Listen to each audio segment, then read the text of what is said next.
Okay. Got this. What else? Ah! I forgot literally the most important part of all of this. Kind of, I guess. Um, pin. Pin after, I guess. Yeah. Okay, it will change automatically. So, what else should I try to? Okay, I will take this screenshot over here. Mm. Mm, mm, mm, mm. Mm, mm, mm, mm. Mm, boom, boom, boom, boom, boom. Mm, mm, mm, mm, mm, mm, mm, mm, mm. Up, up, up, up, bum, para, pa, pa, pa, pa, para, pa, pam. Param, pa, param, pam, param, pa, param. Where the fuck I am? Okay. Here. I have to do this. No, it was a screenshot. I am such a classic. Something like this, right? Let me measure this properly because I want to take another screenshot. Something like this. Okay. Now let me remove this one. Put this one over here.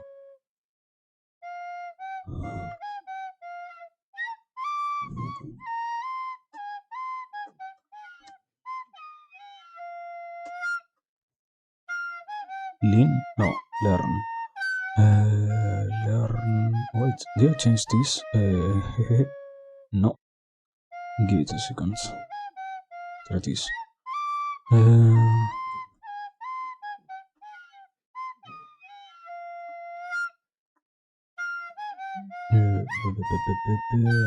bit.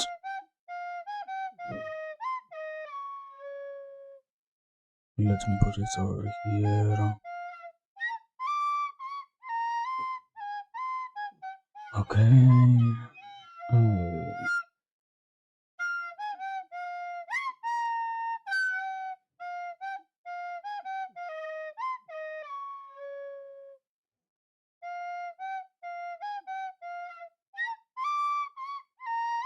No. Okay. I will be not so severe with this. What the fuck was up? Where are we? Where exactly are we? What I'm trying to do is kind of un pin after, I guess, 8 minutes should be good, no? Uh-huh. And also hide for yourself, yeah. Now we're on this.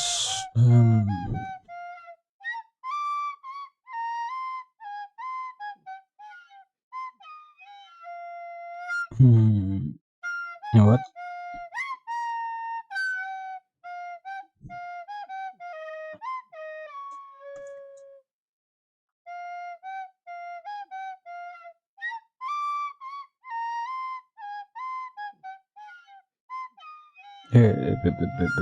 Wait, I need to make this a little bit longer. This.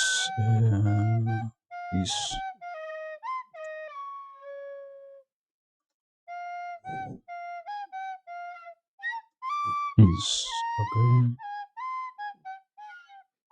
What else? Should I be forgetting something else? No, I think. So let me pause this. Over here, I can. Okay, how much time has passed already? Let me see. 7 minutes. Okay. I can. What I can try to do. If I were to try something, what would it be? Yeah, I think nothing more. Let me close this. And also,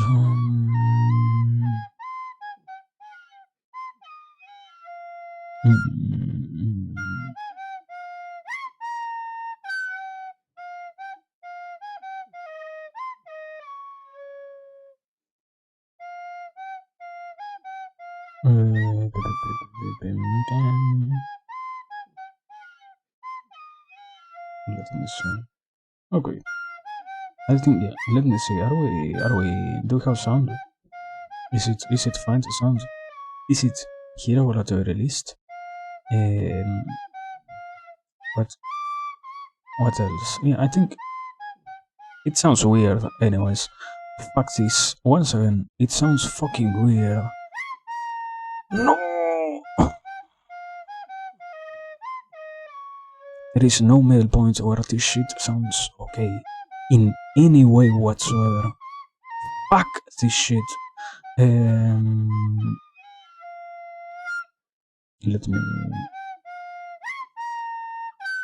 me try, just in case. Let me try 150%. It should be working with that, no? Close. And yeah. Anyways, I have to stop. So let me mute and let me leave and let me go back when I get back when I have done what I had to.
Why the fuck is there so much lag? What?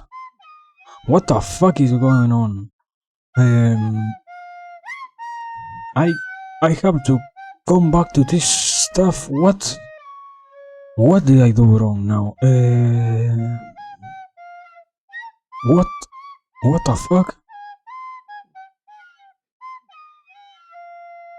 And also, sorry for that being literally the first thing that you hear when I am here. Hello, Kinder.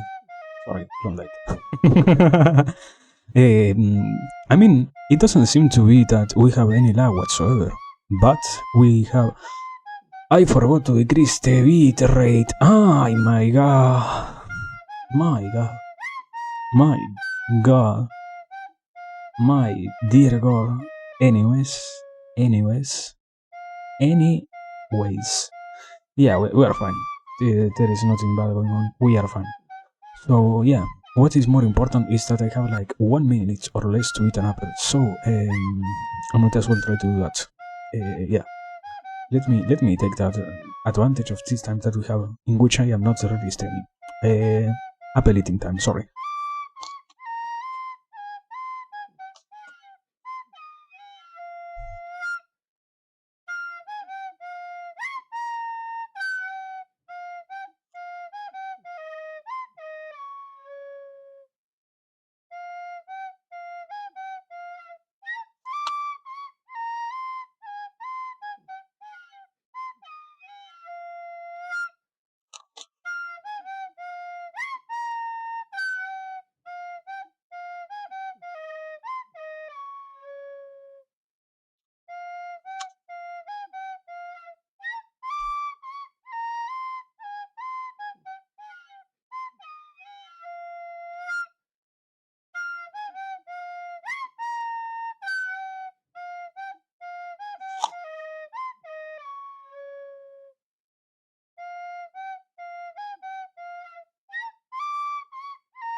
Okay. I should be streaming already, but I forgot to open Vtuber. So, give me a second.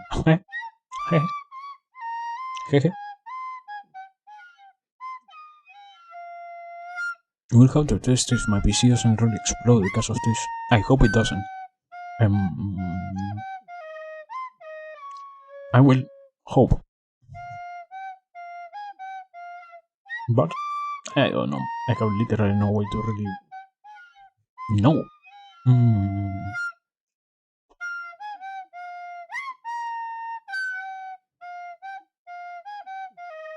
Let me close this. And also video. Yeah, video is crashing as always. Amazing content.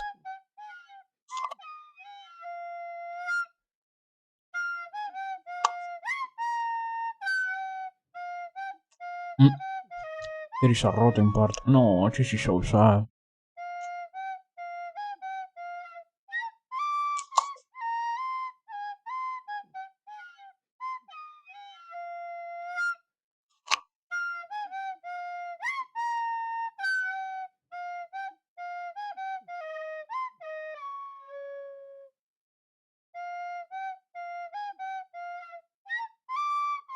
Okay,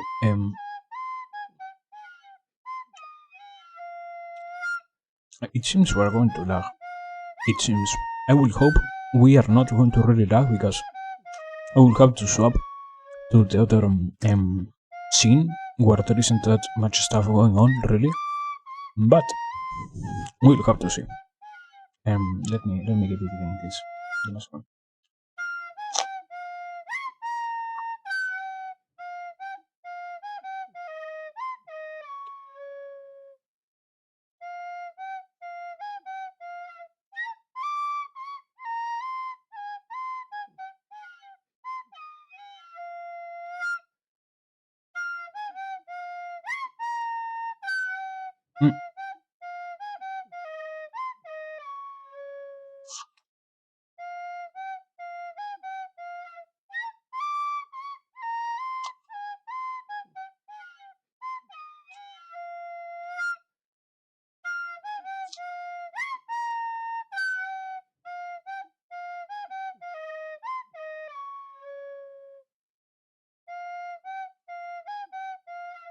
Okay, it doesn't seem to be a bug. I don't know what it is, that it was rotten. I think it was something like a seed grow inside of the apple, or I don't fucking know. I don't want to think too much about it, and I don't want to really see it, because if it were to be a bug, I am going to scream like a baby. let me go intro this, and I am after it we're really going to start. Give me a second.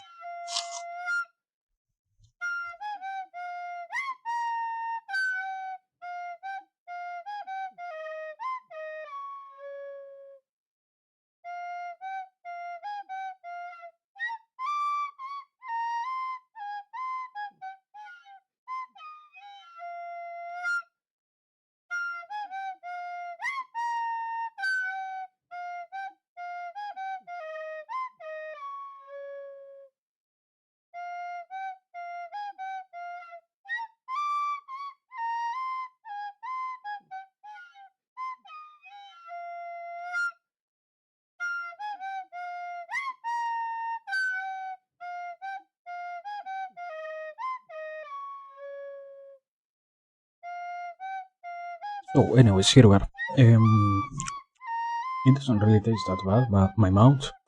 But it was kind of very off-putting. It has been kind of a long time since the last occasion in which I had an apple that was rottening.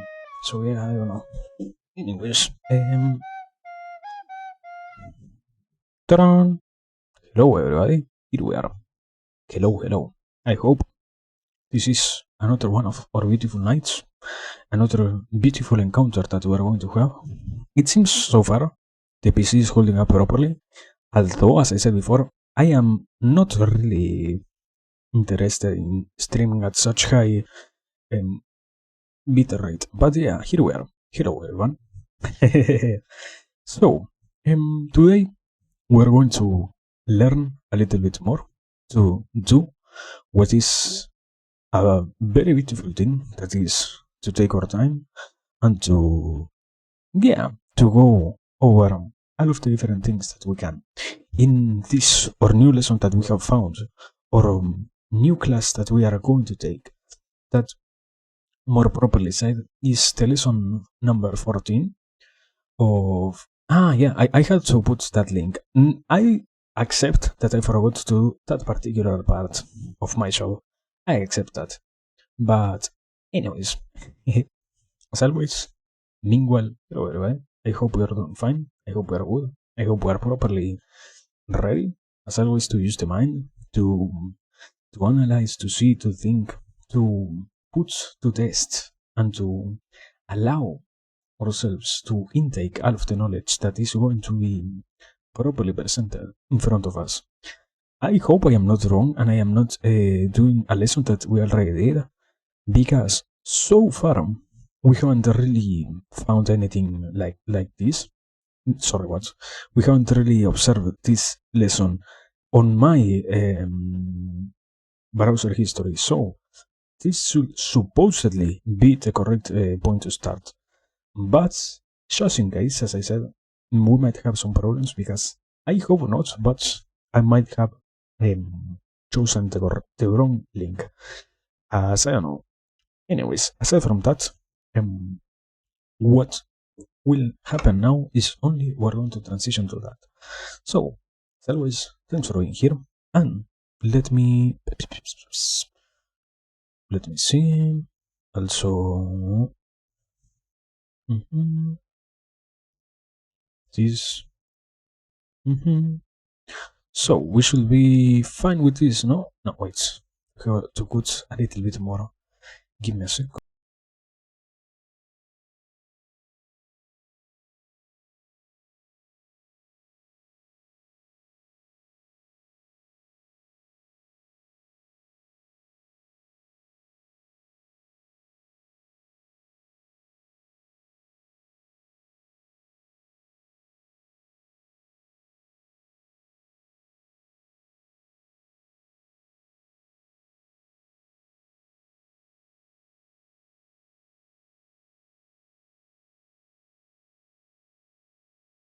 I didn't notice and I muted willingly. Sorry. Sorry.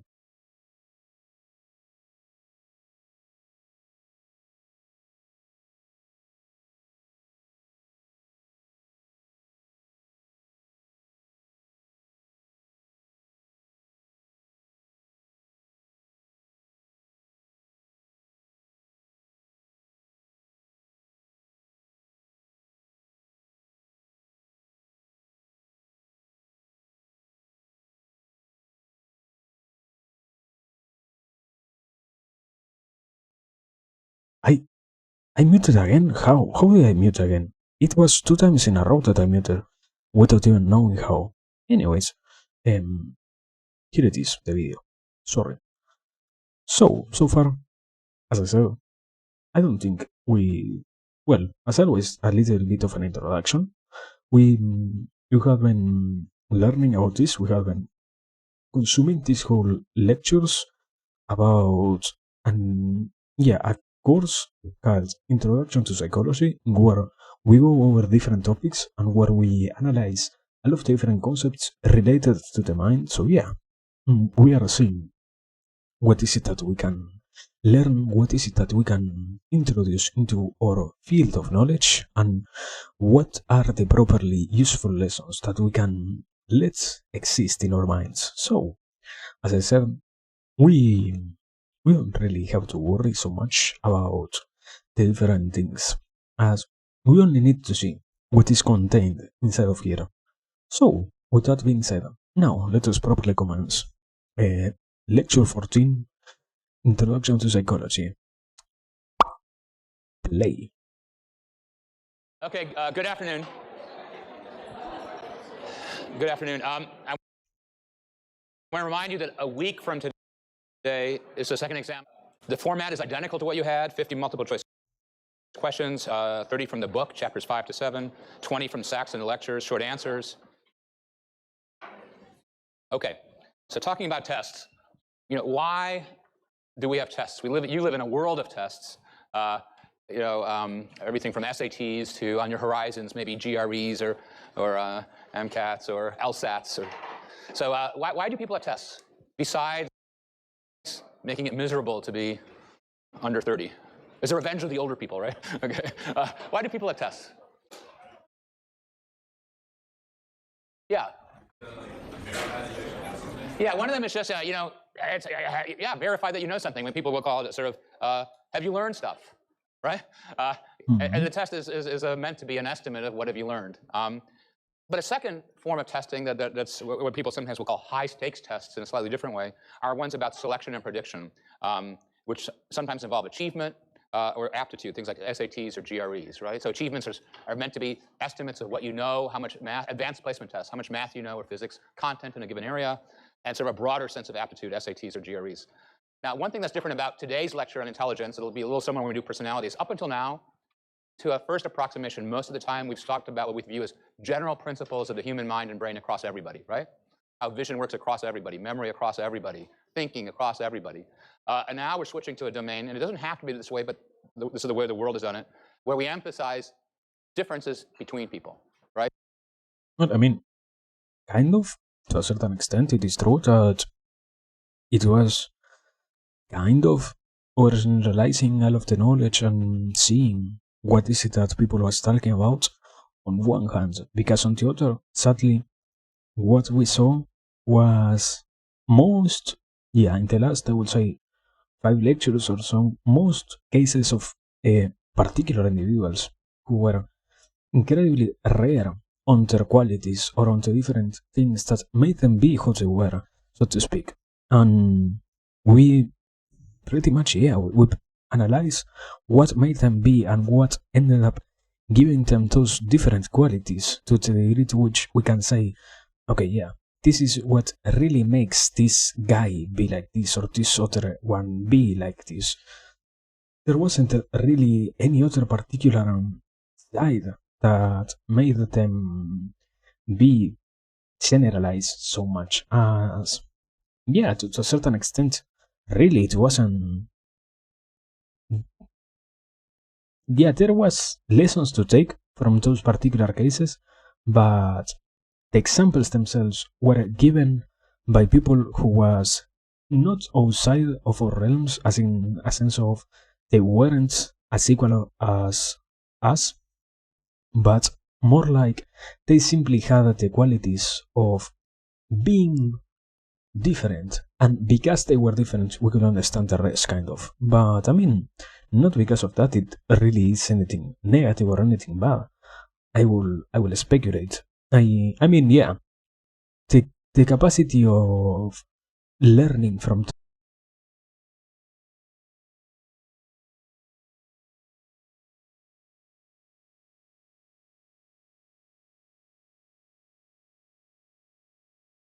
What? What just? What? I cannot. I cannot believe that we're having lag. I.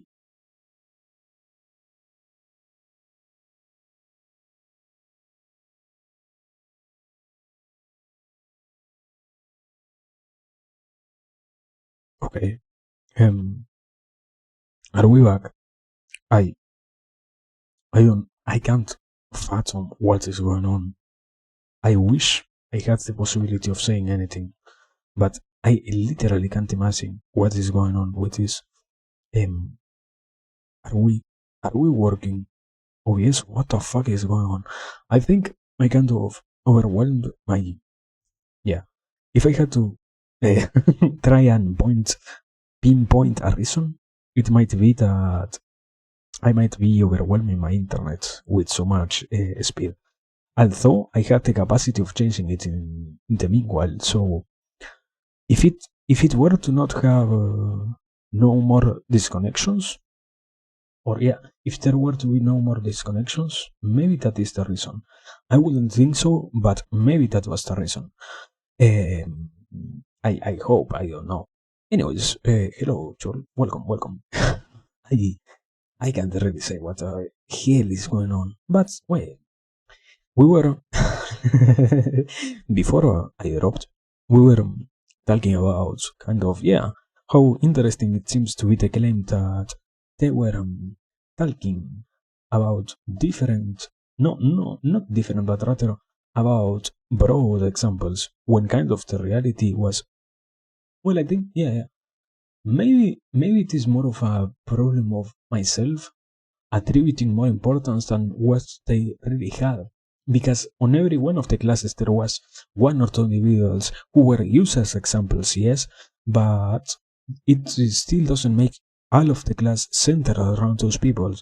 So maybe that is the reason as to why they decide to categorize those classes as more common for everybody and more things that happen to every single human, as they said. Maybe that could be another reason now that I try to think about it from that perspective. The fact that they were so much more kind of impressive that compared to everything else, they earn the, more attention and deserve to be given more kind of. But anyways, I don't know. I think with that we can properly say that we are going to see what happens. I guess nothing more in reality. But yeah. Also, I really can't know what the hell was that dropping of internet. I hope it wasn't literally me trolling myself with the bitrate so high. I hope, because that would be incredibly funny. But anyways, continue. Right, so when people take tests, it's not to see that everybody took a test. What they're going to do is you get an A or a B or a C, or you get a high SAT or a medium SAT, right? And schools use the differences to think about you. And so one question is, from an empirical sense, are these tests pretty good at predicting things? And the answer is, they're decent, they're not terrific, okay? So the tests survive like SATs or GREs because there's correlations between these kinds of tests before you get to graduate school, for example, and how faculty rate students, or how productive people are in terms of research as a graduate student in this case, or the GPAs or things like that. So, and the correlations are about 0.3 to 0.4. To give you an intuitive sense, the correlation is between sex and height, whether you're a man or a woman in height, is about 0.4. So of course lots of women are taller than lots of men. On average, men are taller than women. It's a 0.4 correlation. So this is in that range, right? Okay. So tests are pretty good predictors. Everybody says that for things like predicting college performance or graduate school performance, the combination of tests and grades are better. The difference is grades take a lot of years to produce. Tests are one traumatic outing, right? So tests are just a part of our life in selection processes. So now, what is intelligence? And it's What? What? What is this topic, champ, my man? What? What? What? What? Anyways, yeah. So far, kind of makes sense. Not the different connection that they made with the last topic to this one, but so far understandable. Certainly, it is very true. Wait, before really doing anything else, hello, Crank. Welcome. before continuing, hello. I hope you're doing well. Now, yes, aside from that kind of random connection between topics, I wouldn't really try to disagree with the idea that it can predict success. I mean, to a certain extent, you can kind of say or argument that when you analyze somebody who has good grades and has good tests also, you can kind of pinpoint the capacity that they have inside of themselves to also be focused on their different objectives and the capacity that they hold over their wishes. I wouldn't simply say wishes, more like, their knowledge as to, let's say, how it is that they can put their efforts towards something that ends up being truly beneficial for them. So I wouldn't really disagree that those things are correlated, but maybe it is more kind of, I mean, yeah, you can really explain, I will say, if it is that those who have good grades do better in life, or those who have more determination end up doing better in life, and because of that they also have good grades. I mean, that is one of the arguments that I remember was made about this same kind of, not this particular literally one example, but that it is true some people have better grades and they are also more successful with their lives. But yeah, I don't know. So far understandable at the very least. So yeah, we shall simply continue. It's a loaded word, right? I mean, memory is kind of a neutral word. Attention is a neutral word. Intelligence is a loaded word. I mean, nobody wants to be low on intelligence, right? And so, psychologists have come out of this way, but it's kind of funny because there's not going to be a really deep definition. Maybe it's a lot of different things and how they average up or something like that. But people have said, well, it's something about the ability to solve problems, to understand and learn complex material, to adapt to the environment, mental quickness. Those are all senses you might have of something that you think of as intelligence in a person. But whether they're one thing, many things, it's very hard to pull that out, and we don't know too much about that really. And I also want to remind you of something we talked about, but it's especially important in this field. We talked about an experiment versus correlations. An experiment, you have to have a dependent measure, something. Well, I mean, yeah, kind of unnecessary to say the particular measurements of intelligence that they are using. Sadly, I have kind of spoiled myself by simply hovering over here and seeing next topic, intelligence quotient.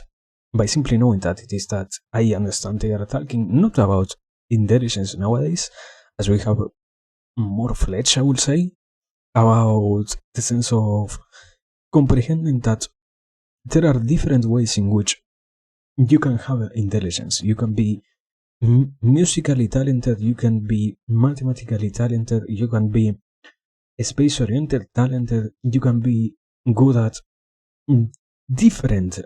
lot of different skills. And most of the time, all of those skills kind of fall inside of a category of their own. It doesn't really mean that you are clever if you can do math, and because you can do math, everything else in your life is going to be easy. Or, yeah, not simply math. Because it happens that for the taste of intelligence quotient, you have to deal mostly with problems that are given seeing or analyzing how it is that your mind can logically assimilate different concepts that exist inside of it. But it isn't really that much of a hard thing. Nor when you have the capacity of recognizing patterns also, it isn't also really something that gives you that much of an orientation towards life. It simply shows a certain amount of probability that exists inside of you of, potential, not really a defined amount, as in you're literally only going to be able to do these things. And well, I mean, that is too much of a deep topic by itself, because it also deals with the concept that when this type of tests were first released, and where the first type of notions about these numbers were also given, we decided to attribute to them so much more than what was really necessary. in the sense of believing that it was true, that all of those who had really high IQs were truly capable in their lives of doing a lot of things, and those who had very low ones were not, or should have not been allowed inside of society. But the simple idea is only that that number nowadays doesn't really represent that much. We are still analyzing how to properly measure different types of intelligence now that we can accept that there are more than simply one. So that was the kind of clarification I needed to do. Nothing else. Let us simply continue. Measure, but critically and uniquely, you have an independent variable, something that you vary. That's what makes a study an experiment as opposed to correlation. So studies of intelligence of every kind are almost always correlational and almost never experimental. That means they're always subject to lots of interpretation and many factors in the world. And that's very important to keep in mind. And again, they tend to focus on variation in people rather than what is intelligence itself. And again, here's another correlation of height and weight. That's a stronger correlation, right? So where did intelligence start with? It's a fascinating story. What? What is going on, my man? Was it this chaotic before? Were there graphics like this one thrown out of nowhere without any real explanation whatsoever? Oh yeah, this a correlation between height and weight. This is impactful. Nothing else. What? What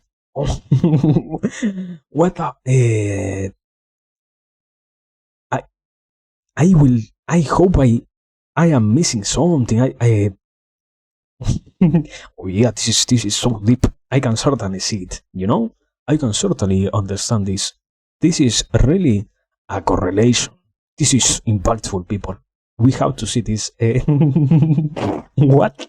Okay, thank you. What? That's a stronger correlation, right? So where did intelligence start with? It's a fascinating story.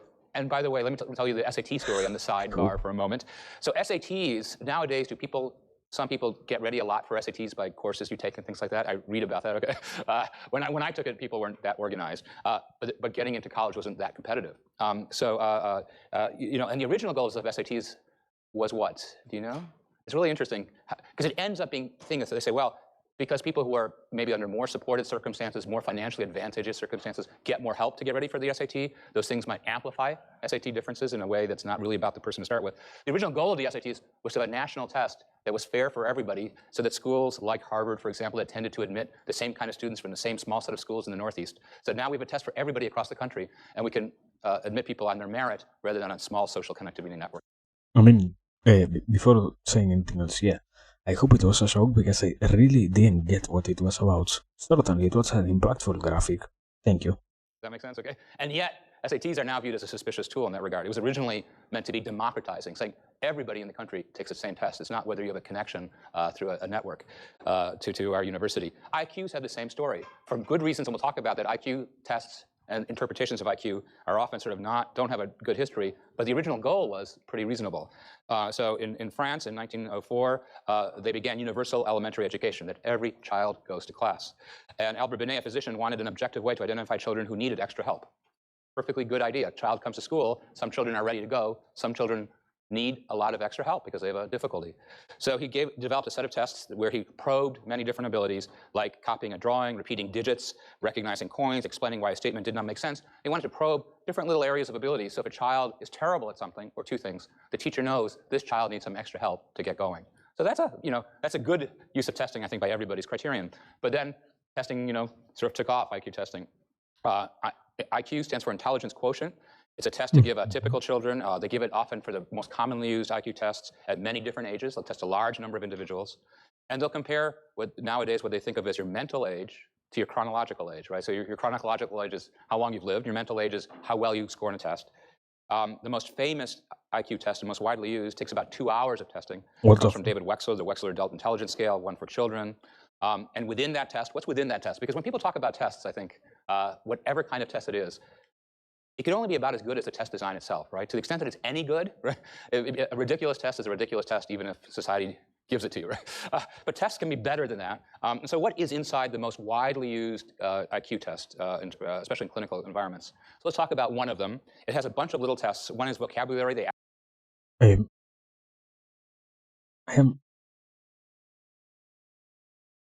do not want to be so harsh, but isn't there kind of a lack of proper explanation like, yeah, it was to see if the kids were capable of doing this or that. Okay, I get that. What about everything else?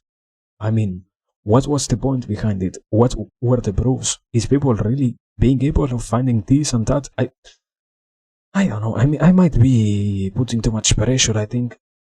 Yeah. I don't know. I will say maybe I am rushing myself, but just in case so far, one of the few concepts that I can kind of throw in is the idea that I myself, being from a different country, in where we didn't have that much of an attention over our students, I can completely accept the weird thing that is to notice that sometimes, I will say, rulers don't pay attention to their people in the sense of noticing who has more capacities, because what was the main idea behind of this was to see who should have been given the most attention and who were those who should have been prioritized, no matter who they were, based on their skills. Let's say, as always, sadly, in a perfect world in which every single thing goes correct and where everybody is seen as equal and where everybody has the possibility of being treated as somebody who needs to be prioritized if they score well or not. But yeah, I mean, all of those things, although they seem to be true, they are statements made at first.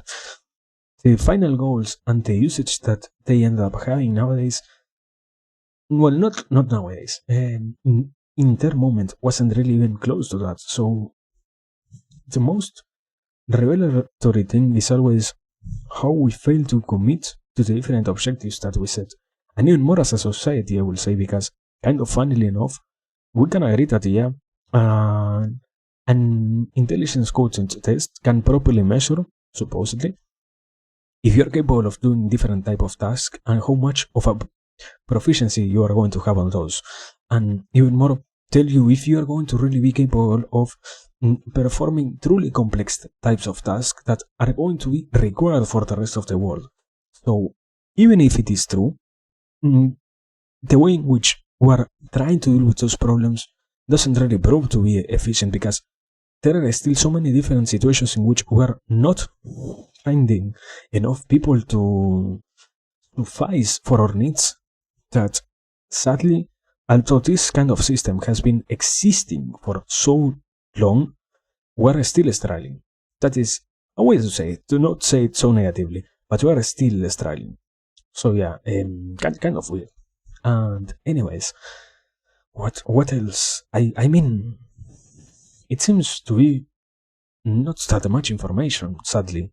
That is also something that I have noticed, at least on this particular class.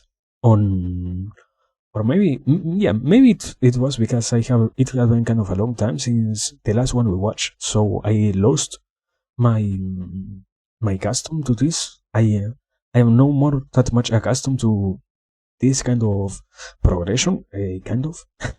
But yeah, anyways, aside from that, what seems also interesting to point out is the fact that it wasn't mentioned the side of monetary value, because at least if you aren't from USA, it isn't free.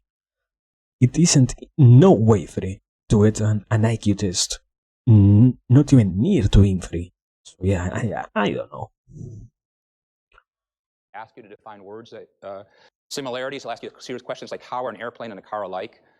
Very simple arithmetic operations. Digit spans, how many digits can you remember? Information, I'll give you a series of questions like who was Martin Luther King Jr.? Comprehension, they'll ask you things about the world like why are there taxes and things like that. And you give an answer, somebody scribbles down what you say, and they score you. You get 2 points or 1 point. We'll talk about that. And then they add up these scores in the subtests. What's in the So the nonverbal tests or the performance tests, they'll show you a picture with a thing missing. Have you did that as a kid? I like those things, what's missing in the picture, stuff like that. Blocks, they'll have you rearrange them into various geometric design. Picture arrangement, you get a cartoon panels and you have to put them in the correct order to tell a story. And they measure how accurately and quickly you do these things. There's nothing amazing about any of these things. They're probing a variety of little abilities that you have. And again, they'll take the mental age and chronological age, divide it, multiply it by 100, and they'll standardize it so that 100 is the population mean in the United States. Other countries do these things as well. Is that okay? All right. So, I mean, a test can only be as possibly good as the content of it, and what it measures or doesn't measure depends on the specific content of it. They'll scale the scores out, so you have a normal distribution, with a peak in the middle. The raw score is the number you get. The standardized one is the adjusted for your age. And it's a pretty important concept because we'll come back to this in a moment, right? The raw score is your actual score, but then they adjust it for your age, right? Because you don't expect a 5-year-old to do as well as a 15-year-old to do as well as, peak 18 to 23-year-olds, okay? And then bad things happen as you get older. I'll tell you a bit about that too. 2/3 of the people are plus or minus 1 standard deviation. They set it for that. More than 2 standard deviations up or down are about 5% on either end of the distribution of scores. And they norm it by age. Again, you don't expect a 6-year-old to do something. But you get some funny things. Not that you have to worry about this in detail, but it gives you a sense. So imagine you're a 5-year-old and you take the test on the last day you're a 5-year-old. Or imagine you have your birthday today and you're 6 years old. By moving from 5 to 6, from Wednesday to Thursday, you've moved up a year for the scoring, right? Because they go by year, not by day. So if you would have scored 120 on the IQ test yesterday when they say, what should you have scored for a 5-year-old? The very same test, the next day you would score 100, okay? Now, it's a bit of that's the extreme case. Do you understand what happens, right? Because here's how well you did. That might have been pretty good. 120 is above the average for a 5-year-old. But the next day, you're a 6-year-old. Now, for a 6-year-old, it's just average. Does that make okay? So age has a big effect on these things. Here's something sad for aging, but good for you. Be smart now. A 40-year-old who scores average would be a 40-year-old undergrad, right? If I score like you, let me rephrase this. If you were compared to a 40-year-old, you would have a 100 IQ. You would have a 230 IQ because age knocks down the score as well. Okay, so things go up and then things go down. Okay. What? My brother, why is the explanation so messy, my brother? I'm struggling so much sometimes with what is trying to be presented here. What? How? I would have to rewatch the part of how is it that older people is measured. I thought it was simply because older people, I don't get how it is that they measure older people. It is that older people has on average 230, or if it is that, but it is that compared to those who are on their age, how it is, that undergrad students around 19, 20 years, those people will score 230. That is the point. That is what was tried to be said. I didn't get that. In no way I get what he tried to mean. The picture said one thing. What he said was completely different almost. But yeah, I don't know. I mean, aside from that, and before continuing, yes, I didn't take a real IQ test. Okay, yeah. Yes, certainly. I guess I understand the parts. I don't comprehend the exact a scene in which who's going to score higher, the 40-year-olds, or the undergraduate students. But yes, I mean that was kind of clear. Again, it isn't fully explained. Okay, yeah. Okay, I get it now. Yes, I guess kind of. I don't know. I don't really have a reason as to why it is like that. But anyways, what you say, Chul? I would expect that those results, if it was on this exact test, were pretty accurate. I will guess, seeing how much of an importance the teacher gave here about, oh yeah, people takes days to measure what you responded and what was it that you said and all of those things. But even if it is true, kind of an important factor it is that certainly there are things that don't really seem to be taken into consideration. Not only that, but so far trying to not loop myself so much. Another side of it is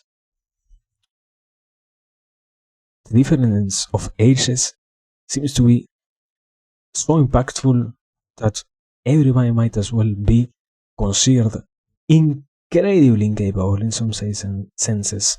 But yeah, I can't really tell. Like, as much as an interesting thing it seems to be, what was mentioned before about the difference between 5 and 6 years old, I can comprehend it when you're so young. I can see it so much when you're older. Because going back on the thing of old people is dumb, not so much. I mean, the part itself of being quote unquote dumb lies on the fact that you become slower. And because of that, supposedly, if the test were to take for an undergraduate student in 2 hours, for somebody who's older, maybe it will take 3 or 4, supposedly. Or the responses wouldn't be as creative, probably, as those of undergraduate students. But that is also part of growing up, let's say, and being somebody who changes the way in which their brain works. How to say it?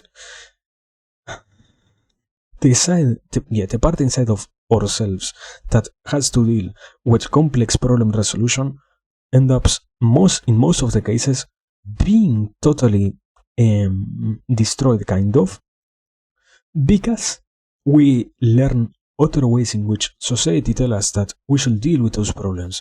Not, yes, and this doesn't simply happen because we accept them as better, but rather due to us getting corrected in the way in which we were using different from the norm ways to deal with those problems. And even more clearly because in some cases it sadly happens that the solutions we find ourselves are not really solutions that can comply with all of the different requirements that deal with society. Therefore, when you get taught how to solve a problem of any kind of type, and you can see that this type of problem resolving tool does not only solve the problem but also solves other different types of problems, like explaining how it is that you solve the problem. One of the most basic things of learning how to what is it, to put into paper the math that you do, it doesn't really mean that you're less capable, but rather that you have adjusted yourself to those different rules given by the learnings and the different experiences that you have. So yeah, I kind of understand, but at the same time not, why it will be so impactful, the difference of ages. I guess that is the point here. But anyways, I mean, it is still kind of incredibly interesting to notice how much of this graphic particularly, what I also try to pass over here, the fact that so many people seems to be really kind of good. But I don't know. I really certainly don't know, I will say. And one of the most interesting things always is to take, once again, without overextending the point, because I already mentioned it, how much we value people who is over here, and how much we tend to overvalue those who are over here, and obviously how much society overall, as always starting with us as individuals, we decide to not even give proper attention to those who are on this side of this world, on the scale, I would say. But yeah, I don't know. I don't know. Kind of crazy to see it like that. Anyways, continuing, I guess. in this problem. And usually they think of a score below 70 as clinically concerning, as this is not now. And top 2%, you get to join Mensa and do whatever Mensa people do, which I don't know exactly, but it sounds interesting, okay? An important thing about tests of any kind are two huge concepts, reliability and validity. So reliability refers to the idea that if you were tested more than once, you would get the same score. The better IQ tests work a fair bit to try to achieve that. Validity is, the deeper question. Does a test validly measure what it's supposed to measure? So if we had you flip a coin and said that's your IQ, you'd say, that's ridiculous. It's not a valid test, right? We could measure your height. That would be an extremely reliable measure. You're the same height today as tomorrow if we did a decent job. That wouldn't be a valid measure of anything about any mental ability, never mind something like intelligence. So those are two important concepts in testing, but very different. Now, why do people think IQ tests are interesting besides just this weird curiosity about intelligence? Because IQ tests correlate with GPA in high school and college, job success, salary, stable marriages, staying out of jail, and how long you live. Right? Again, it's a correlation. It could be many different things. The thing I want to talk you out of is the idea that if you have, a 200 IQ today, you've got something stored up that will fend off disease, right? It's not that necessarily. It's that there's lots of things in your life that got you to that score. And all those things are likely to persist in your life. Good health, supportive education, interest maybe in taking on challenging tasks. You had those before, you had them while you took the test, you continue to have them after. Another way to think about it, though, which is both the plus and the minus, depending on how you look at it, IQ scores account for approximately 25% of the variation on these things. So that's not huge. It means there's many, many, many other factors besides whatever IQ is capturing. But it's about as big a chunk as you can get for a couple hours of testing. And we know that other things like personality variation, education, culture, all those things blend in and how a person will do on IQ, on all these outcomes.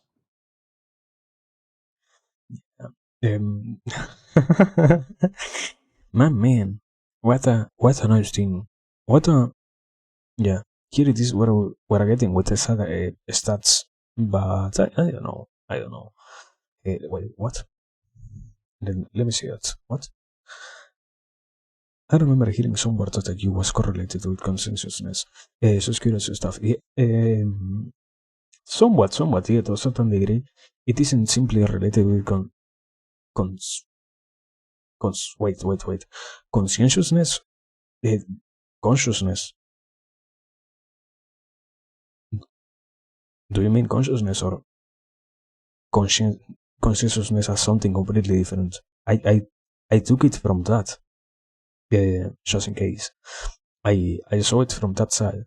But if it is that, yes, it happens that supposedly you are more capable of understanding the concept and integrating all of that inside of yourself. And also, hello, Pansu.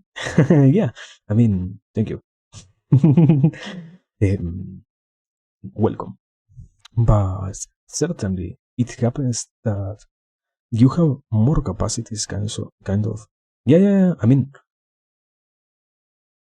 yes, consciousness. I thought it was kind of the same definition as consciousness, but yes, I understand it as that, yes, that you can integrate more knowledge inside of yourself and that you can follow the different rules that exist in a society and even more that you can make sense, not simply say, okay, I have to follow all of these things, but I rather can see them as being logical, let's say. Yeah, it was my birthday, I guess. Yes, I guess it happened. Wow, I am now. Potato has rotten a little bit more, something like that. But yes, hello. It was. No. I mean, is it late? Yeah, it is late. It was 1 hour late. But I mean, probably no. If it is, what is it? If it is still the 18 in your own side of the wall, this is still my birthday over there. I guess. But thank you, people. Don't worry that much. I mean, I don't really care. So there is no real reason to get people. But yes, thanks. I don't know.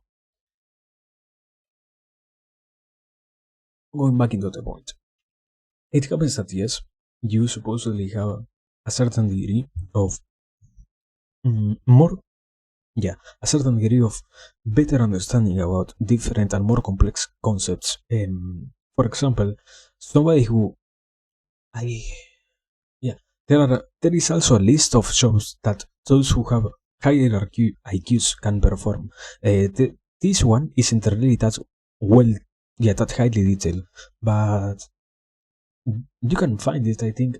How many shows can somebody with 125 IQ or something like that perform? And you can see how different IQs also show the correlation between how much you can integrate those incredibly more complex concepts inside of yourself.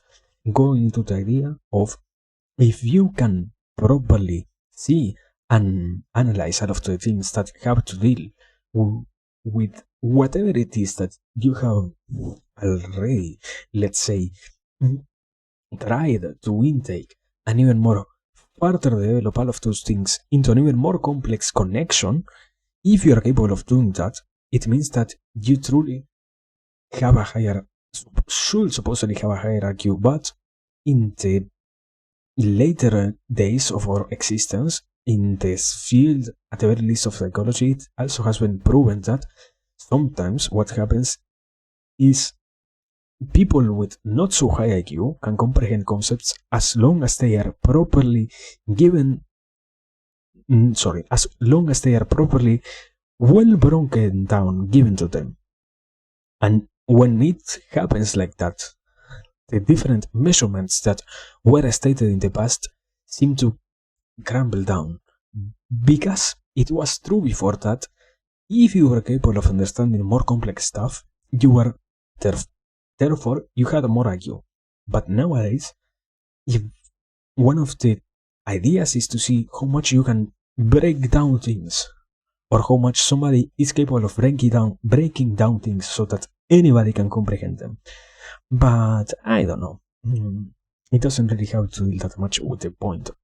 I know, yeah, it was with what you said, like, certainly it happens that, yeah, to a certain extent it happens. People, if they are more, they have a higher IQ, they can understand more, but also it happens that if the concepts are properly given to them, even 70 IQ can understand whatever. That is also why it is so flaky to talk about it, at least nowadays, compared to, I don't know, when this video was produced, probably.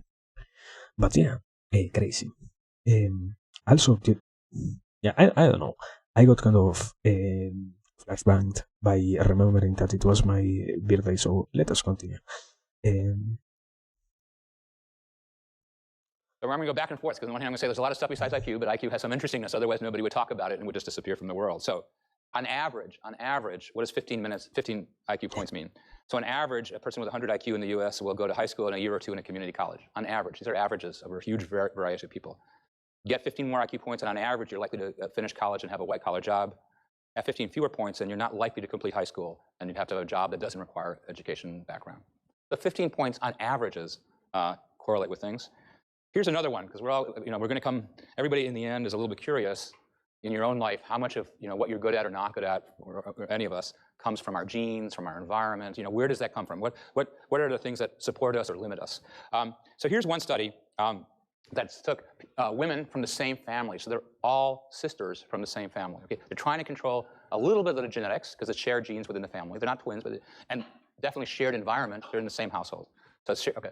And within those families, they look at the IQ score. So here's the average group, above average, well above average, a little below average, a lot below average. And they say that in these women, all coming from the same households, here's their average income, and here's the average rate of illegitimate births, which is one measure that people think is kind of a social, on average, not a desired outcome to have a child without family supporting. It's not going to help a person succeed in the world to be a single mother. And so you can see, the salary pretty much moves with the IQ on average, and the rate of illegitimate births pretty much moves with that too. So again, it's an average, but there's some relationship between these things. Now, well, I mean, there is also a deeper part of this that, yeah, gladly enough, it wasn't really phased from the so dark reality of people really getting their lives thrown and kind of unnecessarily controlled by those numbers. Because let me go back here. There is from 23 to 70. It is almost, well, not really the triple amount, but there is 2.3 about that, 2.3 of a difference, so it is already more than noticeable how much of a damage it is for the people to give so much power to a simple number, let's say. Yet what the fuck, no. What, 20, I failed. The 3.3, yeah, 3.3, something like that. But I don't know. It truly happens that measurements are kind of crazy, as always. So the first thing is to try and notice different other sides of this same idea. Because it is true that in some cases people doesn't really get the illegitimacy rate seems to be kind of brush off, because in reality sadly happens that those who have bigger families tend to be on the side of the lower IQ. I mean, yeah, it wasn't even said here, but one of the biggest troubles of society has been always telling bright people that they should have more IQ, because even if we are not basing ourselves on anything that tries to be racist or whatever, the simple fact that you can have more offspring and that the probabilities of those offsprings being as equally or a little bit less or more than anything else, even more clever than you, if you were to do that, the world will change kind of radically. If not only you, but after, let's say, 4 generations of your people existing and properly propagating themselves around the world. So the kind of crazy thing is to always notice that we can't deal with that problem properly. It isn't mentioned here. I hope it is mentioned later, because it was always a thing. And I don't know, kind of craziness. But yeah, I mean, that is a problem. It really isn't. It sounds like eugenics, because you're telling less intelligent people that they shouldn't have kids, but it is kind of the opposite. Everybody should have kids, and more so those who are clever. And that is kind of the idea, because the more people you can have properly working, and the more you can have reasons properly fledged for the different positions that need to be held in the world, the more things can keep going forward, let's say.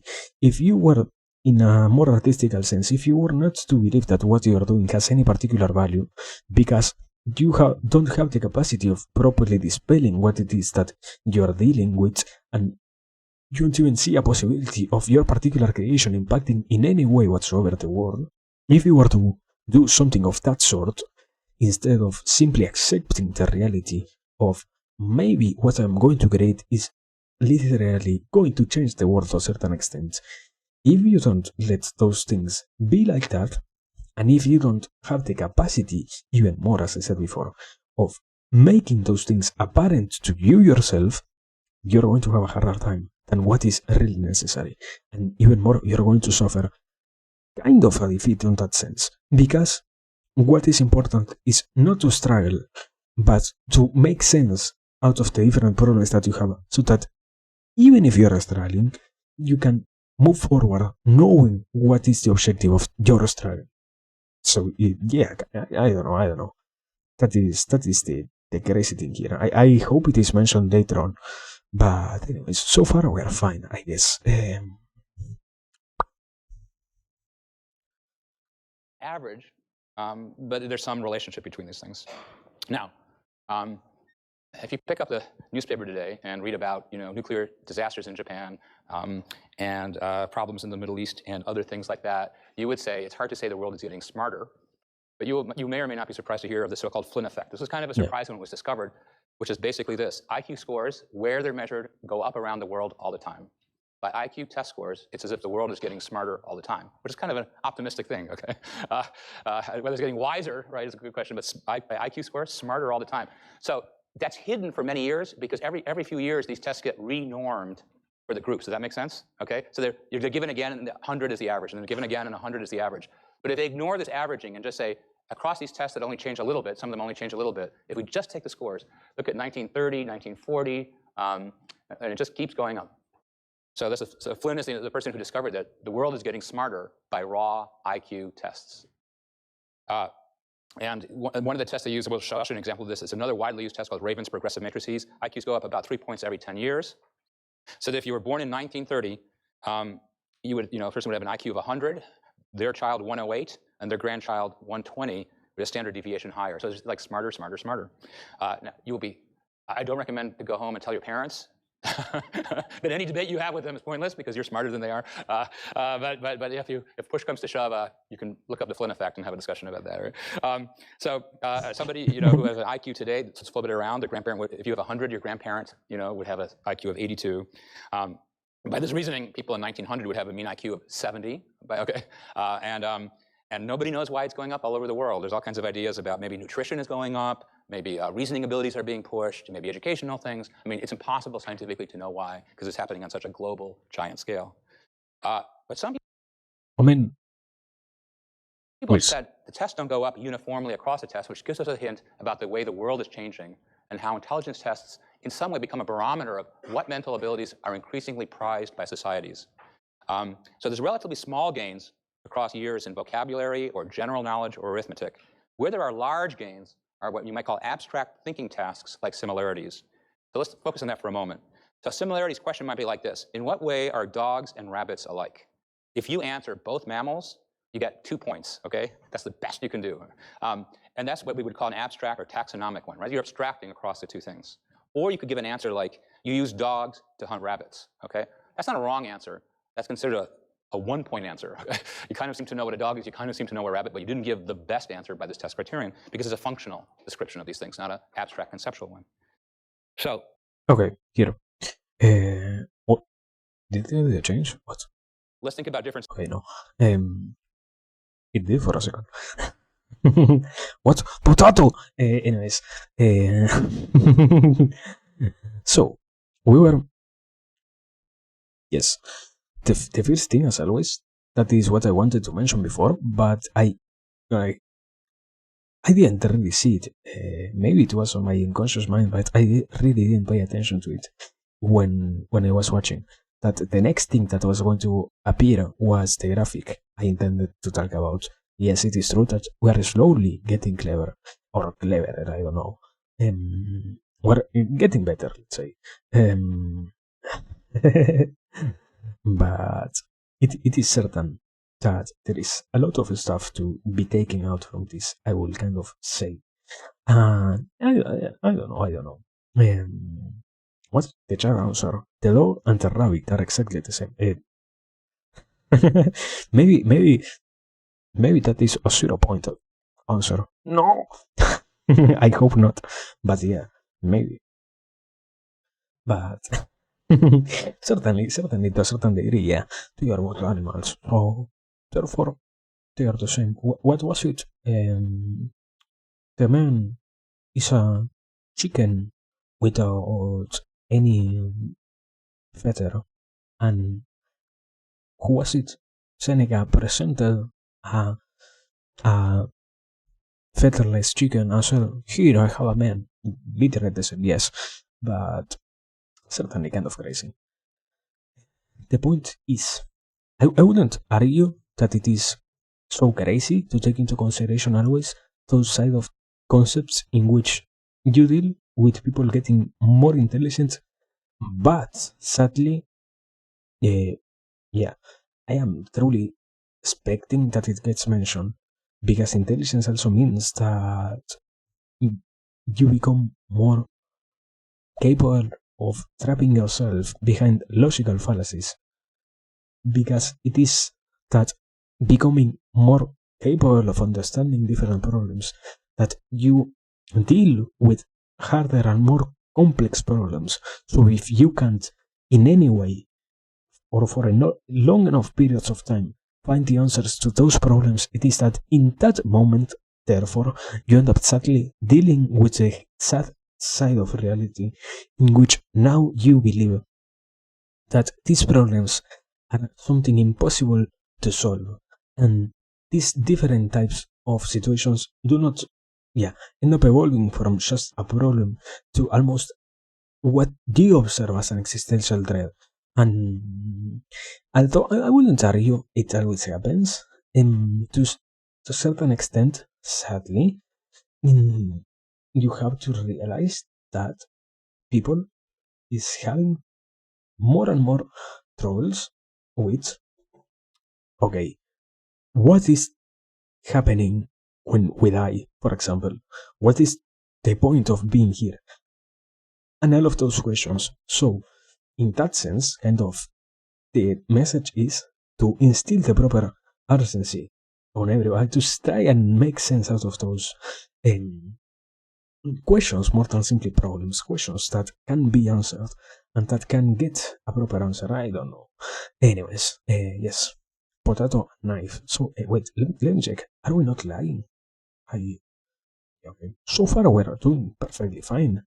I guess, I really was overwhelming my own internet by having so much bitrate. I am incredible.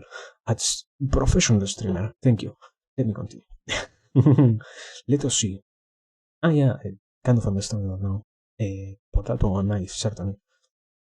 Societies besides the Western industrialized one, that we represent mostly.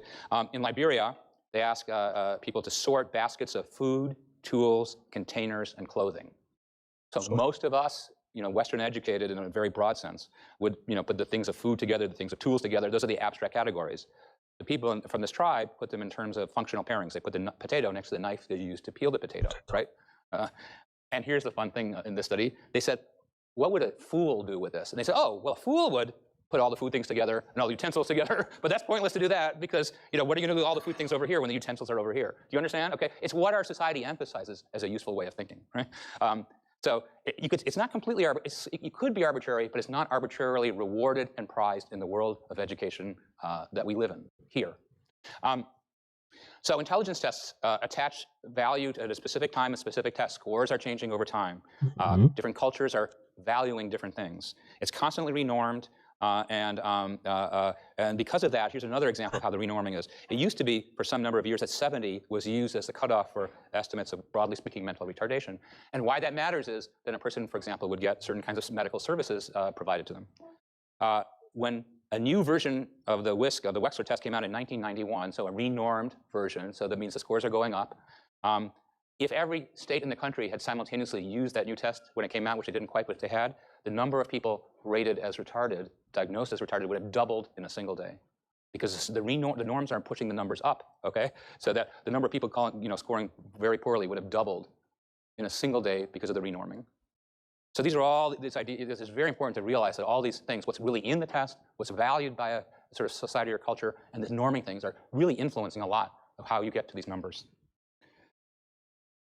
So ideas about I mean, that is the sad part about this, because there is a very important question, kind of, what is the point behind having this type of test? Also, hello, welcome. I hope you are doing well, my man. Here we are, studying a little bit, but what is the point of restructuring the test to make the newer generations? That is kind of the question. Are they being reformulated every single time to make people seem smarter? Because at the end of the day, I can always ask, for example, I don't know, I can start to ask 5-year-olds if they understand what is the basic functions of an iPad. And always I will see that, for example, older people will have an incredibly hard time answering stuff like that. They change 70 years from onwards are going to have a harder time answering stuff like that because they don't have access to that knowledge, as they don't deem that knowledge necessary for their lives. But at the same time, probably, if we were to measure, I would probably say, like, I don't think I would be capable of answering a test from the 70s and saying almost half of the stuff properly. That is kind of gets missed here. I argue. I see it as interesting enough to a degree to which it might be that in some ways we are. I don't know. I don't want to say that we are manipulating the test to make people seem more intelligent, But yeah, I don't know. Do you have proofs of that? I mean, do not make it so centered around stuff that only happens to us, but at the same time, I don't really see that many people being artistically creative. And although it isn't mentioned so far here, it is truly one of the best ways to measure if somebody is intelligent or not, if they are artistically inclined, because in some ways you understand when you have more capacities of rationalizing the different situations in which you find yourself, that the world in which you live doesn't display enough tools for you to show the rest of the societies in which you live the different ideas that you have. Therefore, you end up subtracting yourself to all of the things that are related to art in a pursuit of a proper a proper tool to convey your ideas, concepts, assimilations, revelations, whatever it is that you have to the rest. And by doing that, it is that you can also, in some way or form, try to argue that as a consequence, you ended up gaining a new tool. But if you don't have a capacity of rationalizing that to a certain degree, it doesn't really mean that you're less intelligent. And it's, yeah, maybe, I don't know. I really don't know. I think it is too much of a speculation to say anything. I guess in that sense, I will sadly have to simply accept I am no way whatsoever the appropriate guy to answer that question. So yeah, we're simply going to leave it there, I guess. I will hope, at the very least, that there is no manipulation whatsoever of the test to make people seem more intelligent, because the point was, I don't really see many people getting more intelligent. I mean, not to probably, if I were to face a 5-year-old from today against or in a test to see how this 5-year-old does compared to somebody who was 5-year-olds, from 5-year-olds of this, once again, 70s, I'm pretty sure the 75-year-olds are going to do better. And I can't say why, but yeah, maybe it is the fallacy of believing that older times were better. I don't know. That is also a reason. I didn't think about that since now. Maybe. Anyways, continuing. Intelligence roughly in this field have come out of what people call psychometric analysis of subtests. They give you this scatter of tests. And the thing that struck many people is how for a given individual, there's correlations among the tests. A person who does well in one test tends to do well in another test and tends to do well in a third test. And a researcher named Spearman gave this correlation among tests, the letter G, the name G to stand for general intelligence, and S for specific intelligence. And then since then, many people have said, well, really, is there one broad sense of intelligence? Are there multiple separate kinds of intelligence? And people debate that in the field. And probably somewhat the answer is it depends what you're measuring for and the purpose of the measurement. But a good one to look at, because it's very clear, is the difference between fluid and crystallized intelligence. So fluid intelligence is what we think of as novel problem solving. You have a situation you were never in before. What do? Crystallized intelligence are facts you know, information you know. So here's the conceptual idea that maybe general intelligence is a thing, and then it shows up on different tests with a different specific intelligences, like maybe verbal or arithmetic. But let me show the fluid and crystallized one. So again, fluid is processes. So the fluid one we said refers to mental processes that are applied for novel situation, and that declines a lot with age and adulthood. So these lines going down here, I'm about here, and you're about here. Who should be grading who in this course, you might ask, okay? All right. And the only reason that I get to grade you is because these lines keep going up here. This is how many facts you know, all right? So the plus of living longer is that you get to know more stuff. The risk of living longer is you don't use it as flexibly under novel situations. I mentioned that. Anyways, I mentioned that. At least with aging, between fluid and flexibly under novel, is that you get to know more stuff. The risk of living longer is you don't use it as flexibly under novel situations. All right. So a pretty strong distinction, at least with aging, between so-called fluid intelligence and crystallized intelligence. Here's another study of exactly the same thing. It's a striking ski slope of decline in fluid intelligence. Look at this. From 20 to 80, it just goes down relentlessly. But when it comes to crystallized intelligence, things like vocabulary, that kind of hangs in there, but then you have some big health problem. So at least those two kind of seem to have a different basis. And people have thought about different ways to think about intelligence, and I'll just tell you that you in general get positive correlations among the tests, and so often people think about this general intelligence. The correlation among the tests is the best single predictor. Okay, now there's lots of responses to ideas about intelligence. But I mean, I kind of already mentioned that, so yeah, I had been kind of holding off from mentioning this, but very funny fact, although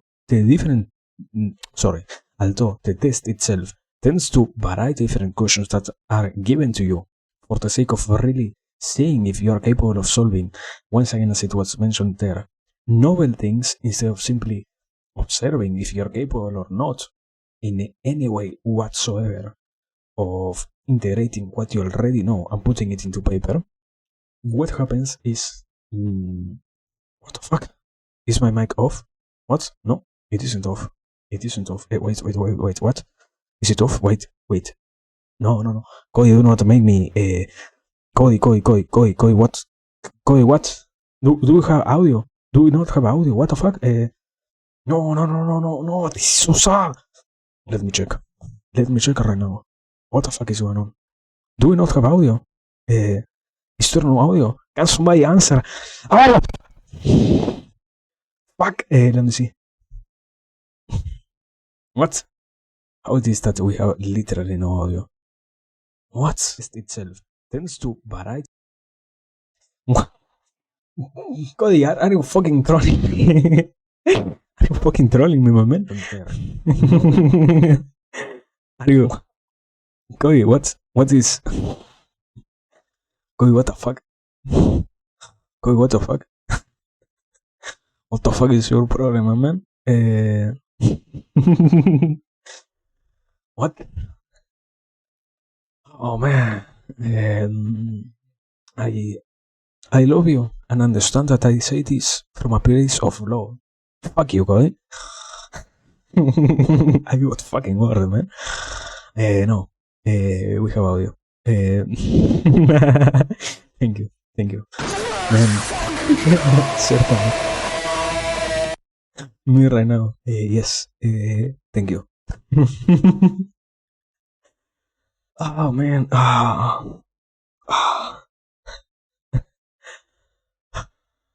Yeah, he was fucking trolling. Let me inhale and exhale. And also, if you have a link, please send it, Cody. Oh man. I fucking got really nervous out of nowhere. Let me inhale and exhale for a second.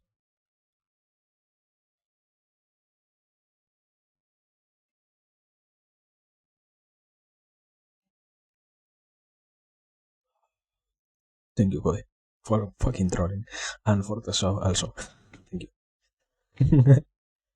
But yes, if you want, send the link, please. Or I don't know.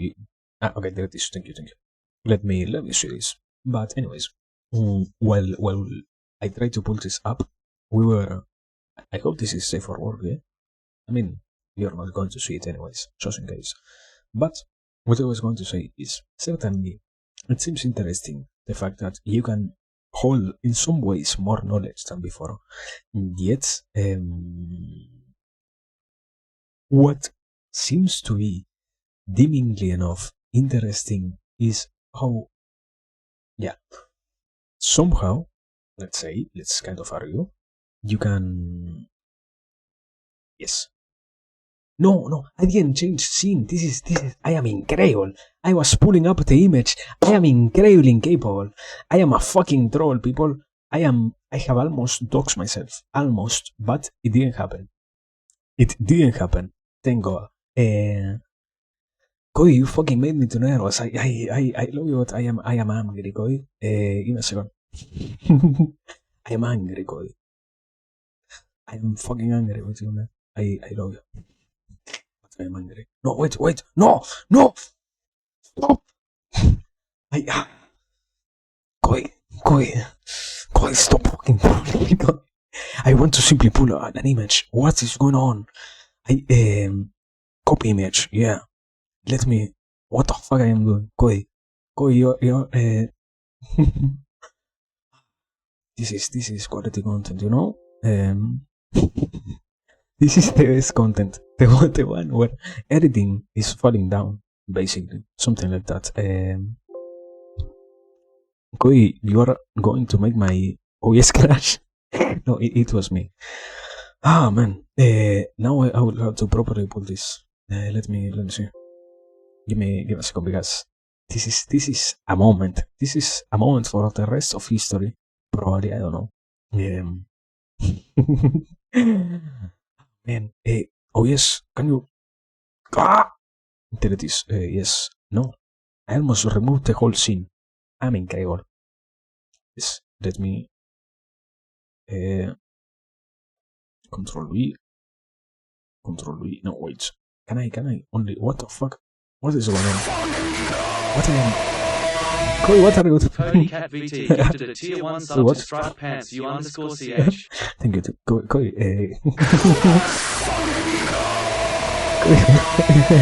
Cody Cat VT gifted a tier 1 sub to K10ND1K3.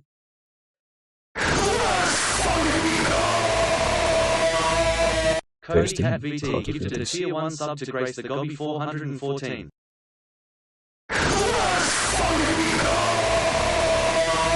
Cody Cat VT gifted a tier 1 sub to Grimby Yoon. Ah, I can open only the image. This is Cody Cat VT gifted a tier 1 sub to Das Mouse House. Nothing else. Let me close this. Give me a second. Thank you, Cody. I mean, certainly, it is truly a after troll moment, but thank you. Yeah, I certainly hope you're doing great because I don't know. It is always a nice thing to receive subs, but please eat well, my man. We need you to eat well. That is the most important thing here. Eat well, and after that, do whatever you want with your money. But please, before that, eat well. Here, this one, there it is on screen more properly, showing completely instead of being so badly displayed. There we have it. Thank you, Cody. It looks certainly good. Ah man, I don't know. I'm fucking angry. But yes, thank you. Ah, man, I don't know. It was kind of crazy. I don't know how did we get to this point. Incredible moment. Thank you. Yeah, certainly. There it is. Well, thank you. Oh man. Oh, for a moment, everything could have gone so incredibly well. I didn't notice that I was still sharing the other screen. Yeah, I mean, funny enough, it is true that it is properly display everything. And yeah, well, wait. I mean, it has been for a long enough time display order. I don't have the mouse with me. Hey, how do I scroll up? So let me pin this. Meanwhile, there it is. Pin. Manually pin. There it is. Thank you, man. Nice. It looks, as they say also, it looks nice, and certainly it has attention to detail. So yes, very nice. But sadly, we have to continue. I guess so far. So back to here. Oh man, bro, what an struggle that was. It felt like a certainly a brain fart moment. I don't know. I don't know. I was trying to say before anything else happened that certainly it is crazy. This that you can acquire more knowledge and find yourself prepared for this type of tests. Because that is the point of this, what I was trying to say before. That you can somehow get ready for this type of test and you can score better with your abilities. Yeah, as long as you're capable of integrating your abilities through time, you can properly let them do the test for you in a way in which you will.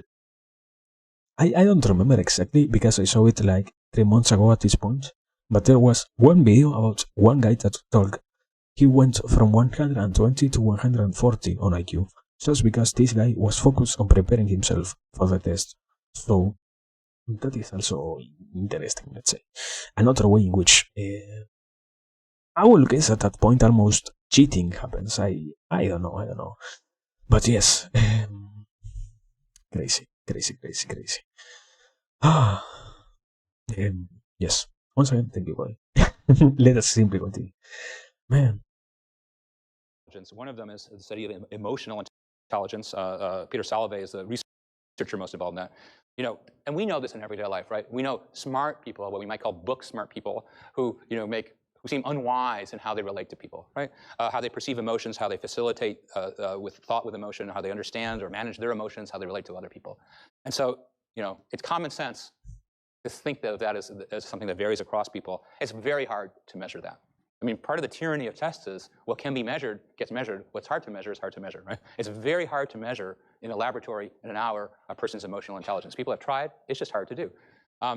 Here's another area that's gotten a lot of attention from Howard Gardner at Harvard, kind of fighting back against this idea of a single form of intelligence as captured by G, the idea of multiple intelligences, and looking at things that dissociations in patients, development, that we can talk about linguistic intelligence, spatial intelligence, music intelligence, bodily intelligence. Great athletes have great bodily intelligence, intrapersonal or interpersonal. It's kind of like emotional, existential. Okay, so there's all these different.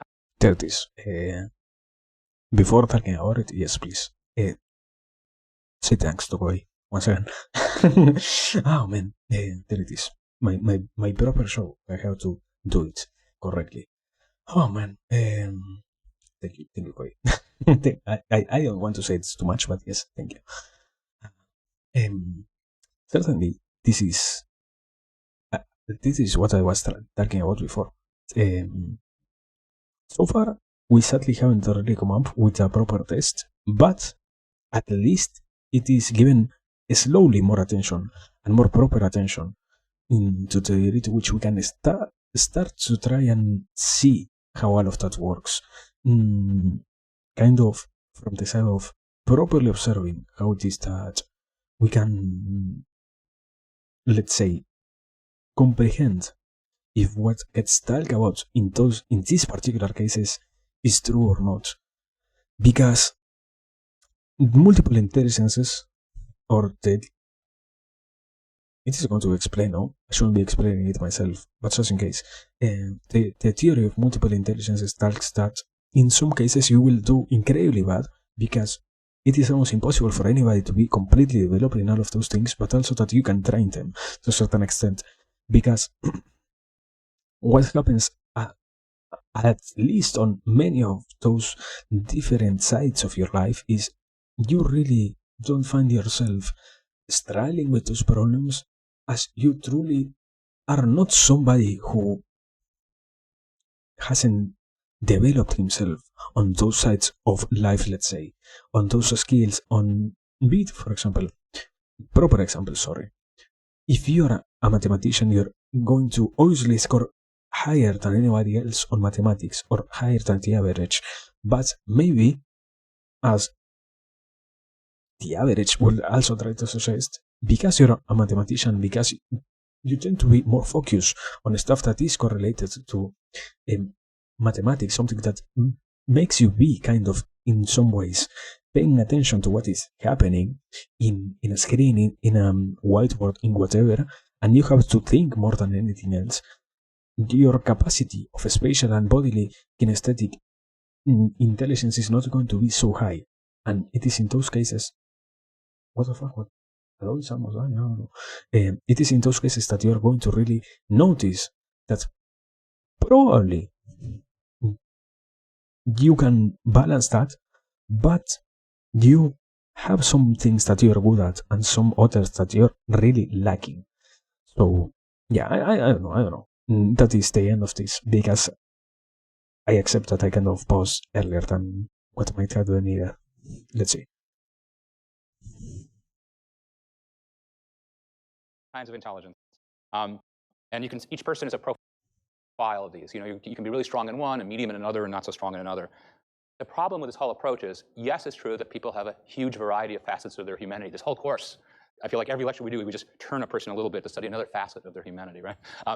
But it's hard as heck to measure, interpersonal intelligence or naturalistic intelligence. Now, maybe somebody will figure out how to do that. It's just hard to measure those things, even if it feels like something conceptually that's there. And so it's been hard. So this idea, which has had a lot of resonance to people not liking very simple-minded ideas of intelligence, very unitary ones, it's still not gained much traction in practical use. What? Okay. Yes, I mean, the proper explanation for this is this lecture just in case was made in spring 2011. That is why at that point it wasn't really accepted. Nowadays, we're starting to see how to create the test, because it is accepted that it is like that. That really you don't have a completely fixed intelligence, and that nowadays we also know most of the things that get tested are not really in accordance to the world, even if the test itself tends to vary and tend to adjust. So yeah, side Let me talk a bit kind about of. some of the things that people said, well, if we talk about this intelligence, what might be some mental mechanisms or neural mechanisms that support or underlie it? So some things that go with it are mental speed. And you know this, right? Kind of quickness of thought. Okay, not even big thoughts, just quickness feels like it helps a person solve problems. So, for example, there's a moderately high correlation between IQ, complicated tests of all those tests, and how quickly you push a button when the light comes on. Now, we never say, wow, Sally or Fred is really smart. They can push a button when the light comes on really fast. Let's go to them and get the answers for the problem set, okay? Because, it doesn't seem, but that would go with the idea that simply being fast is kind of a useful thing for acting on the world. Or how quickly people decide whether two lines are the same length or different length. Very simple thing, just speed. And another idea is working memory capacity, how much information you can hold in your head at any one time that's relevant to the problem or task in front of you. So people have tried to explore these in certain ways, and I'm going to talk to you about a couple of brain studies that have tried to look at this. So again, we talked last time about frontal... Yeah, I mean, to a certain extent, I wouldn't say it directly is, but yeah. Let me think for a second. I heard for an explanation about it.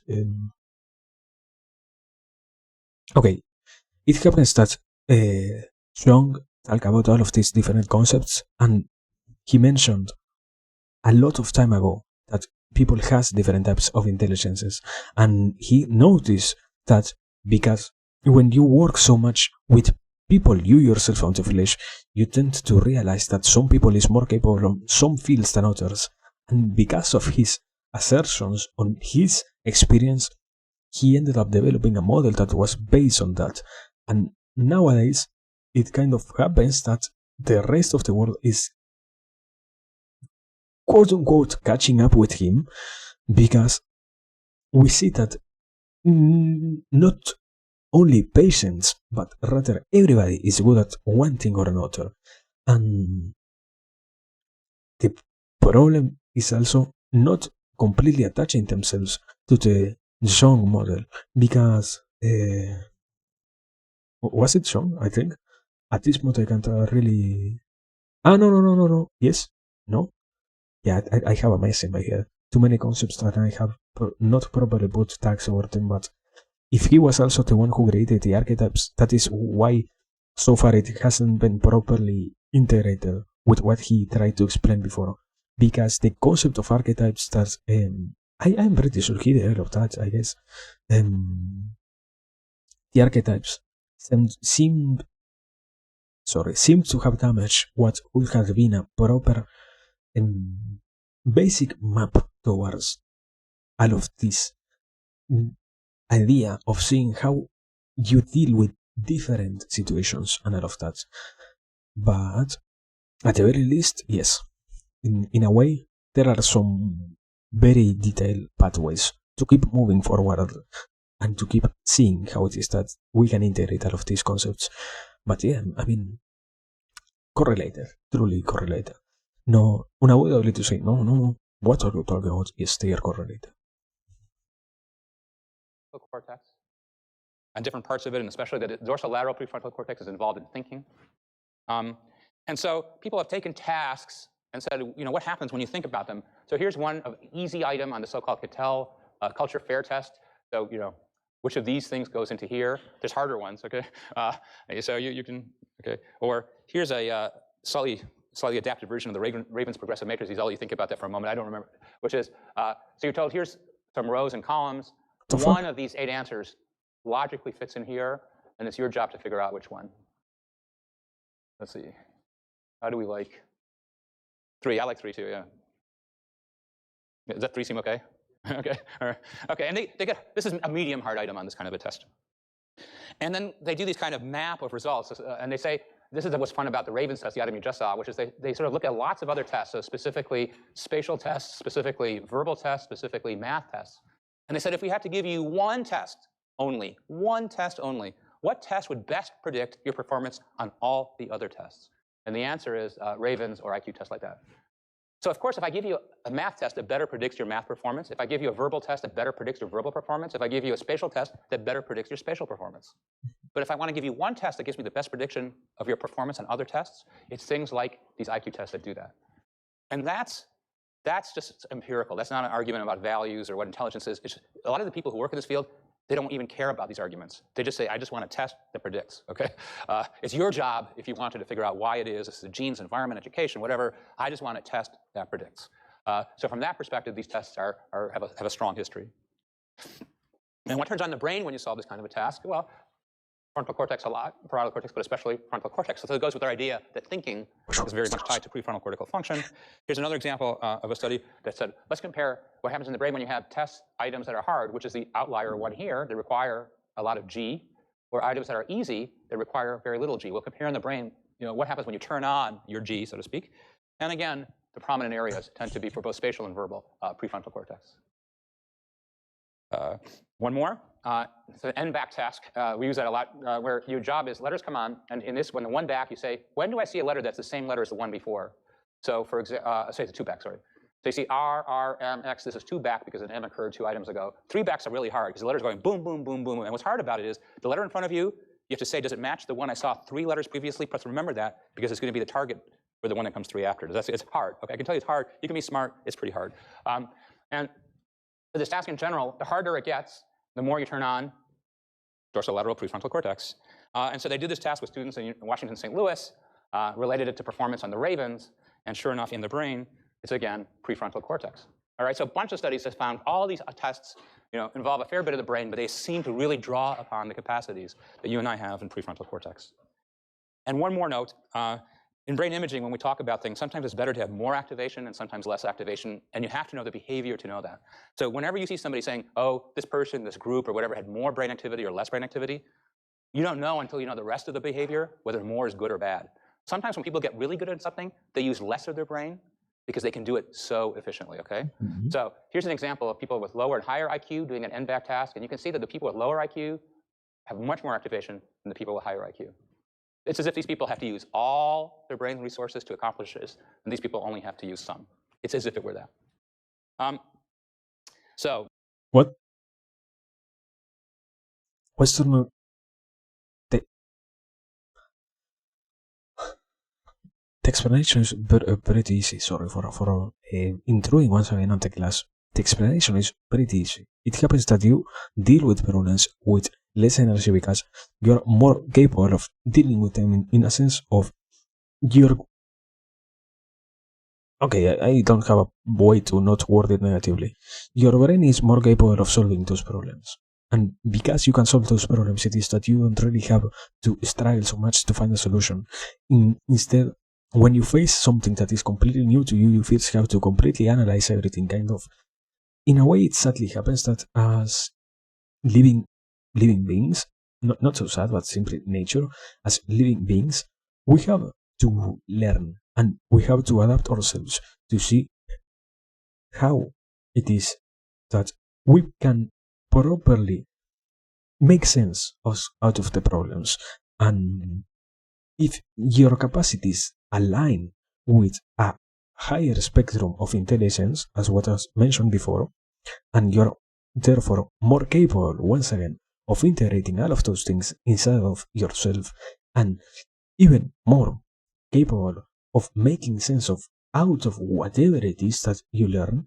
If that happens, it is then that you become truly capable of not having to deal with similar problems that might appear later on. But if you can't even comprehend what is going on because you have never faced these situations, first you have to try and guess where is the real problem coming on, and after that you have, in a trial and error manner, see which of the possible solutions might be the answer towards that problem.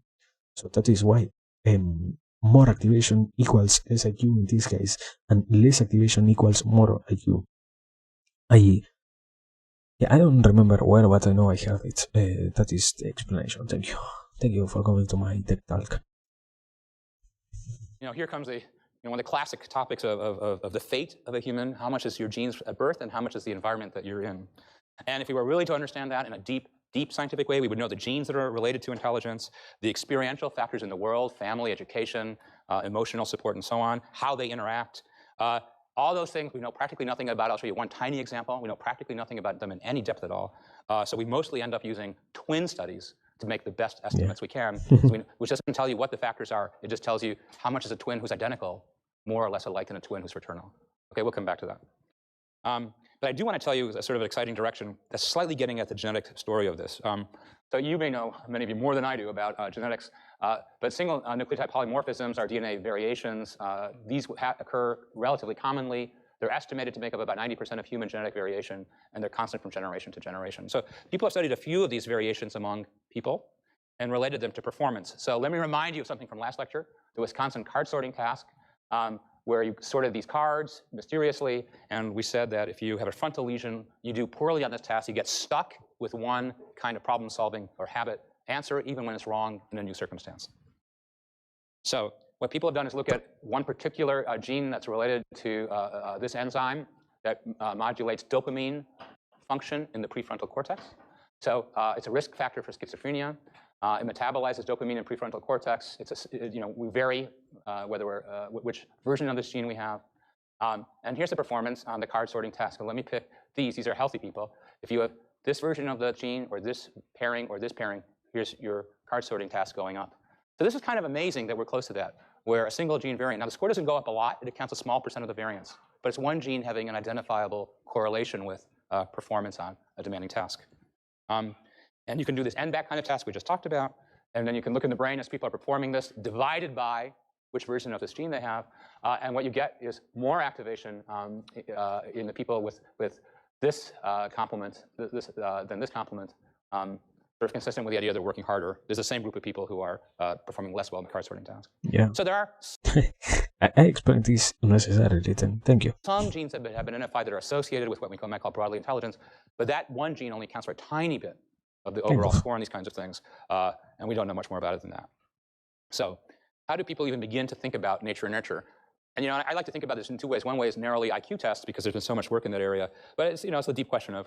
Okay, yeah, I think I should make a stop here, because I was thinking about it, and it is very true.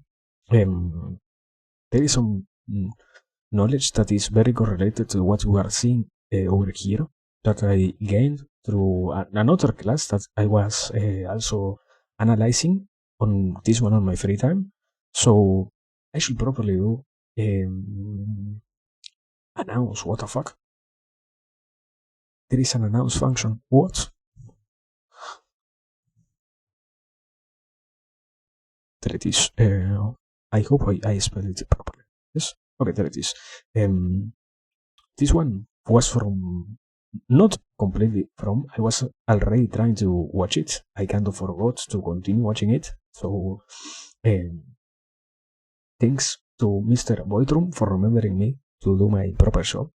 Some of the concepts that I guess are going to get talked about here, just in case. If not, I am going also to mention, is that although there seems to be a difference in the way in which we integrate all of the knowledges that have to deal sorry, not technologies, the way in which we alter our IQ based on our life, there are also proofs that a lot of those things are more impactful than what meets the eye. And it is around, I think, the 8th or the 7th class, I think, that I didn't say it. Thank you. I forgot to do that also.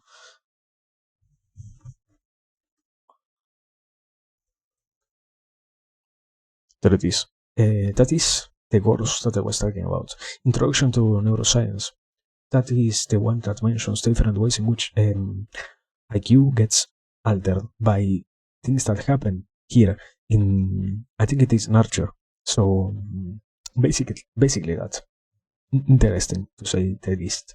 It's, you have different ways to analyze it, and you have different ways to see it. Although I can't fully, I won't simply say fledge the idea, more like we can't fully articulate it so far, or at least on that class it wasn't really capable of being articulated, because there are some, the main example that I could not for the life of mine forget at this point is being 5 minutes separated from your mother gives you supposedly an advantage on your IQ of roughly 3. But if you are separated for a whole hour when you're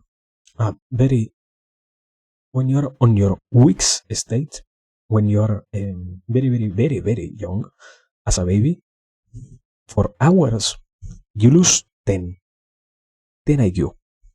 So there is stuff that seems to be very interesting on that course. That is why I decided to mention it, because a lot of the things that get said here I can't really think about as very new. But yeah, that knowledge always does good to have.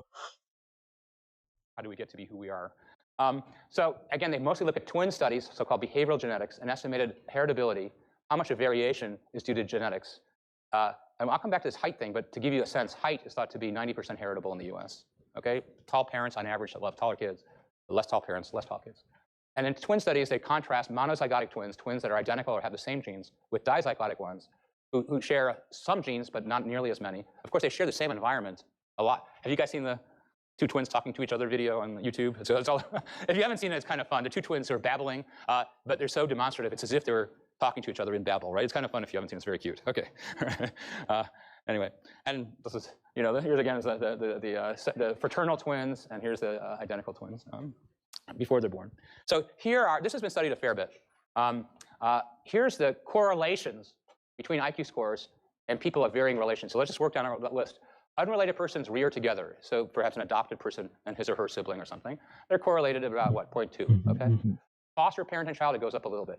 Parent and child living together, so that's biological parent and child living together, that goes up a fair bit. Brother and sister reared apart, back down. Brother and sister reared together. So you could look at this as brother, kind of shared genes, right? And this might be something like environment. Does that make sense? Intuitively, okay? That's assuming there's no interaction between genes and environment, which we know must happen. So when I do this, I'm treating them as if they were additive and independent. Everything we know about genes and the environments are tremendously interactive, okay? We just don't have insight into that in any deep way in humans. Here's a really stunning one. Identical twins reared apart, 70.7 correlation. Identical twins reared apart. That suggests a huge influence of genes. Identical twins reared together, 90.9. Okay, so this is the finding that stunned people. So look at identical twins reared apart. They're much more like each other than a brother and a sister reared together, who share all the same environment of education, parental support, and other things. So I'm going to come back to this, but as best people can estimate, and these might be radically replaced as we deepen our understanding of the actual genes and the actual environmental factors. But people are estimating it's about half and half for IQ tests, and we discussed the bit of arbitrariness in that. So about half and half. Let me show you a couple of environmental influences that have been identified. And the first two, one suspects, have to do with, on average, with something about the healthiness of the environment the child is born into. The third one is kind of fun just to talk about because you may wonder if you have a sibling or no sibling, what does it mean that you were firstborn or secondborn or thirdborn, okay, at least statistically. Okay, so let's do the first two. Here's breastfeeding. 3,000 people were followed from birth to young adulthood. Breastfeeding for at least 6 months correlated with a 5 to 7 point IQ gain. So we said 15 points really seems to mean something in educational outcomes. So 5 to 7 is, half of that. So that's something, right? So let's talk about this for a minute. You could say, and I can tell you as a parent who fairly recently had children, all the mothers in the U.S. that I know of are going like, I've got to breastfeed and get my kid to MIT. 2 more months of breastfeeding, and this kid could go all the way to tenure faculty, right? All right. So I can tell you there's a lot of pressure on mothers if you don't know this. Not my mother, but now mothers here, do this for your kid, do this for your kid, do this for your kid. All right. Because of results like these. So one possibility is there's something in breast milk that would be the direct mechanism that's making kids smarter. Give me another possibility that has nothing to do with the breast milk. Yeah? Maybe mothers who breastfeed also tend to be mothers who are more nurturing to their children. They could be more nurturing to their children in many ways. They could be mothers who can stay home and spend some time with the children versus being under very pressured economic circumstances that prohibit that, right? It could be a lot of things. Does that make sense? Okay, we don't know. Nobody has shown yet that it's the breast milk that goes into your brain and pushes up your brain, okay? In any sense, it's just a correlation. And of course, if you're a parent, you're going to say, I'll do the breastfeeding and let the scientists figure it out in the future, right? All right, here's another. Okay. Once again, I repeat, on chat there is the proper course that talks about these concepts. I am only going to talk about what I saw there. I am not really giving any insight or wow, deep revelation. And also, I say it because I know that I am going to be wrong. So yes, please, pay attention to that. I'm going to be incredibly wrong probably. But it happens that the concept that has to deal with, or one of the most toyed with ideas as to why breastfeeding seems to be so impactful is the concept that gets created when a mother and a child have the possibility of coexisting themselves. It happens, it was mentioned also in psychology that a mother learns to be more with her child and the child learns to be more in society itself when they are with the mother. And if the whole process doesn't really happen enough, the whole child ends up having later on struggles because one of the main parts of this process starts as always with the mother. And you can, in some cases, was also made the point that you could simply have a breastfeeding as something that happens with any woman who can breastfeed, but it is still shown in those cases that what happens in the process of breastfeeding is kind of a dance, something that goes back and forth from the child and the mother. And if the mother, if the breastfeeder isn't really the mother, there seems to be a very interrupted dance more than a proper display of action and a proper interaction more than anything else between the child and the mother, or between the child and the breastfeeder.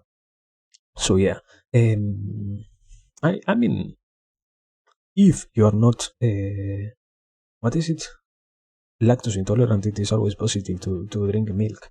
Certainly, it is one of the most dense things to consume in terms of protein and calcium, as always. But sadly, there are very few things you can start doing to increase your IQ. Well, I mean, the most important thing, I hope it gets mentioned, and I hope it gets properly mentioned because it seems fake. You lose, if you don't rest properly, you lose approximately 10 points of IQ. And this doesn't happen if you start sleeping incorrectly for the rest of your life. It starts to accumulate more and more if you never correct your sleeping patterns. That is the most important part.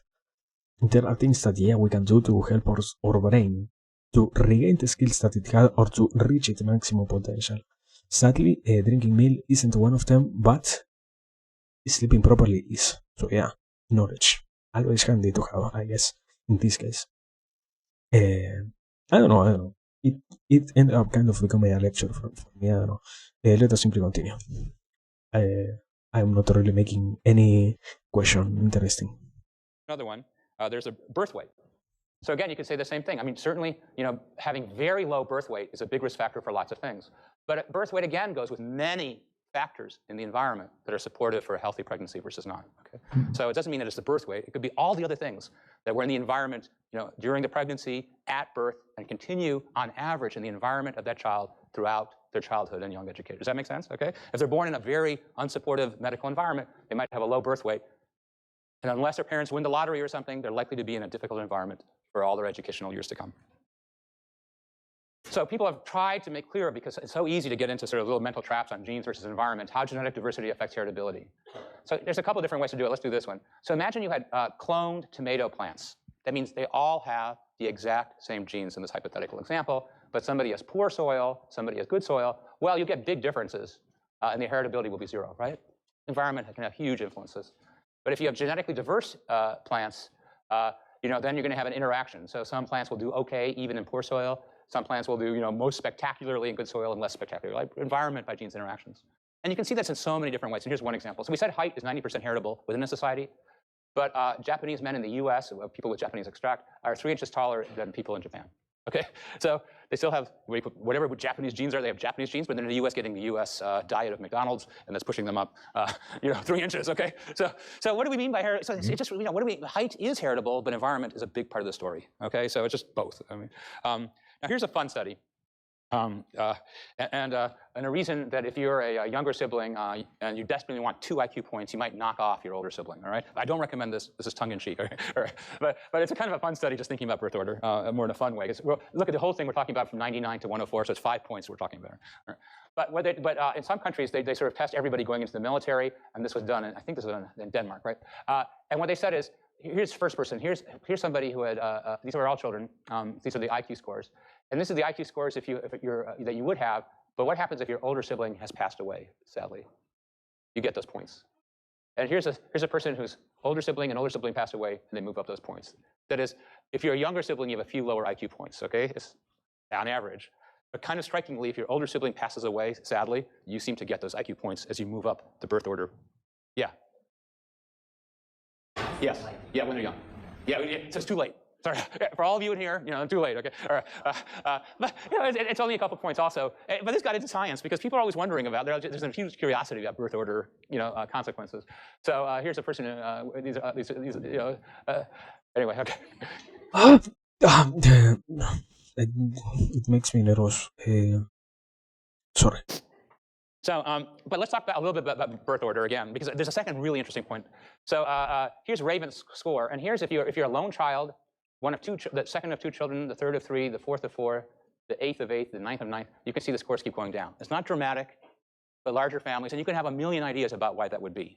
All right, about why it is larger your family, and if the further you're down on the list, you lose a few IQ points for every sibling who's older. Okay, so. Here's one idea from Robert Zients, who's a very creative psychologist. We're not sure that it's right, but I think it's really fun to think about. So here was this idea. He said, I'm going to make up an idea, which is this. The firstborn maybe is exposed only to adults. The adults are talking to them about the news of the day and all kinds of things. The secondborn has 2 adults, let's say in a typical family, but also has an older sibling, right? So the intellectual environment will be the average of 2 adults and a little child.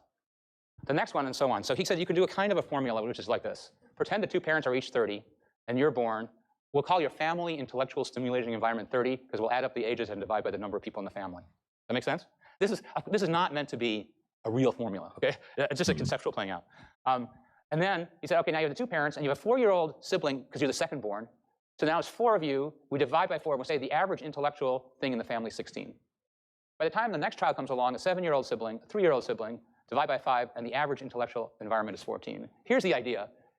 On average, it's better for a child to have lots of interaction with a parent than with a little kid, because a parent will stimulate you more than a little kid, although a little sibling might be a lot of fun, okay? But if purely IQ land, 2 parents talking to you about stuff is a more educational environment than 2 parents plus a sibling who's 2 years older than you.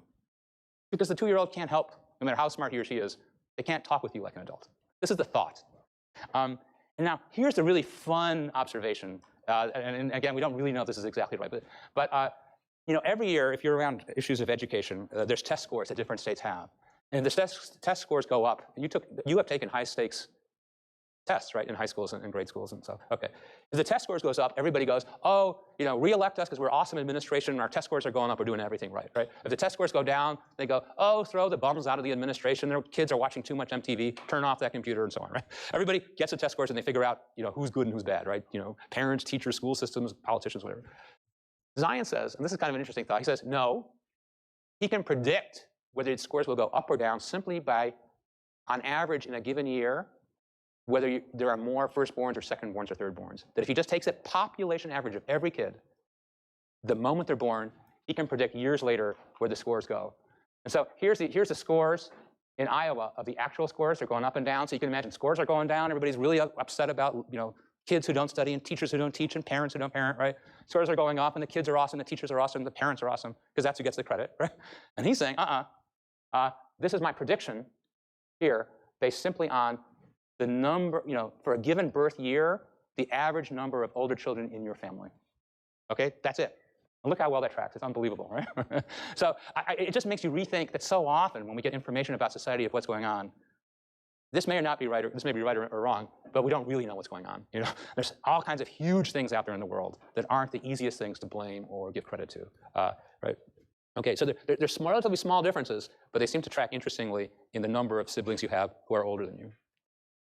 Okay, here, pause. Wait. And at the same. What the fuck?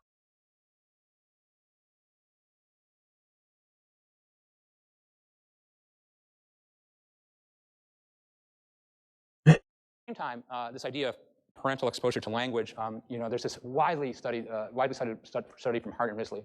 So they recorded for each month for 2.5 years, a heroic recording, 1 full hour of every word spoken at home between parents and children in 42 families, but they categorized them as high, medium, or low socioeconomically, so in terms of income and education, okay? And they're recording lots and lots of conversations verbatim. And they code and analyze every utterance in 1,300 transcripts of 30,000 pages. Right? The reason why this is not done a lot, it's not very glamorous work to do. All right? You can imagine sitting down there, but they're recording lots of conversations at home in families who are better off, medium off, or poor. And they're looking at what is the conversation like for an hour a day. And here's what they find. The variation in children's IQ and language ability is related to the amount that the parents speak to their children, and that the academic success by age 8 or 9 or 10 is related a lot to speech at 0 to 3. Now again, okay, wait, before continue with this, because if not, I am going to lose the other concept. This isn't related. I thought it was. What appeared on my mind when we were dealing with what has to deal with childs who exist in more than single-born houses, is this idea of somehow, oh my god, sometimes what happens is, I wouldn't say sadly, it simply is the reality. Parents, when they have their first child, don't really know how to deal with that particular child, and they experience a lot of different problems dealing with the child and have to figure out how to deal with the child. How it is that they can properly manage to have a child, let's say. But with time, it is that they can also, in some ways, take notice of not only how you deal with your child, but even more how you can allow the child to exist by itself. If you have the single born, and if you have only one child, and also it happens that you go back and forth with the child, and you correct what the child does you yourself as a parent. But when there are 2 or more kids, it happens that to a certain degree, happily enough, you create what ends up being a kind of environment in which the later kid can teach the younger one how it is that things function around. And sadly, it isn't sadly, it is kind of simply the reality. A kid isn't in any way whatsoever capable of, as you are, of explaining things, even less to another kid, because a kid doesn't have the comprehension of, if my father used this array of complex words, I know them, and therefore I can completely make sense out of them. But my younger sibling is not going to be capable of dealing with them. Therefore, I might as well tell him what I know, but if I don't know that he might as well fail in integrating these concepts, I won't realize that what I am doing is hindering his progress.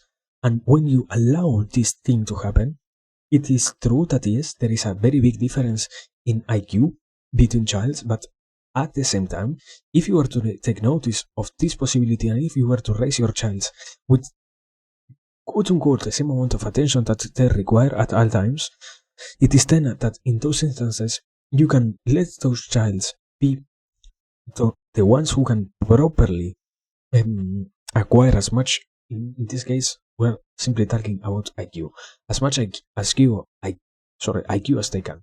because you are not letting problems be created in the process itself of learning. Although problems themselves need to be constantly made but solved. These ones that get made in those environments in which families are of big numbers, let's say, end up hindering the progress, because if they are corrected, they end up being corrected after long periods of being really damaging problems. And if they are not even corrected, sadly it happens that there is no way whatsoever by which you can somehow let those problems not happen anymore. So, yes. Things about believing that, for example, if you have a child, you have to worry less about your child because the older one is going to be capable of taking care of the younger one. So yeah, I don't know. That is the idea here. And yeah, also yeah, let's finish this because I also have something to say about this one. Think causally, because you think parents are talking to you at 0 at 3, at 9 and 10 you're doing differential equations, causally. No, the parents are talking to you a lot, 0 to 3 are talking to you at 4, 5, and 6 a lot most of the time. Okay? So these things are not like you get an injection, you're done. Many of the factors that we can measure continue on average for most people in their environment. But it's very impressive how the environment altogether influences things. By age 3, the cumulative vocabulary is 1,100 words in a professional family and as a child, 750 in a working class, and 500 in a welfare family. In welfare families, 600 words per hour, working class, 750, professionals, 2153. By age 3, the vocabulary used by children in high SES homes is larger than the vocabulary used by parents in the low SES. By age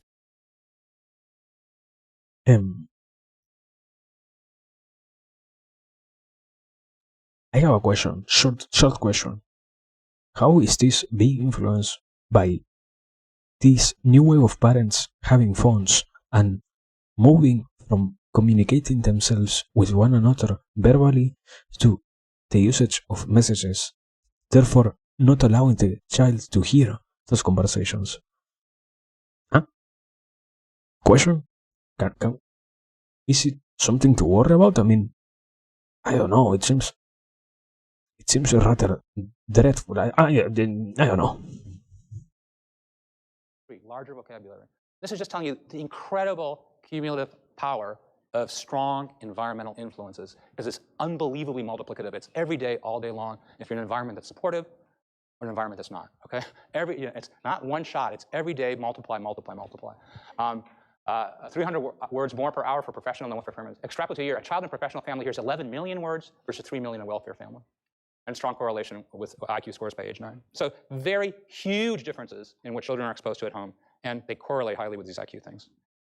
So okay, yeah. Aside from the question itself that I made, what's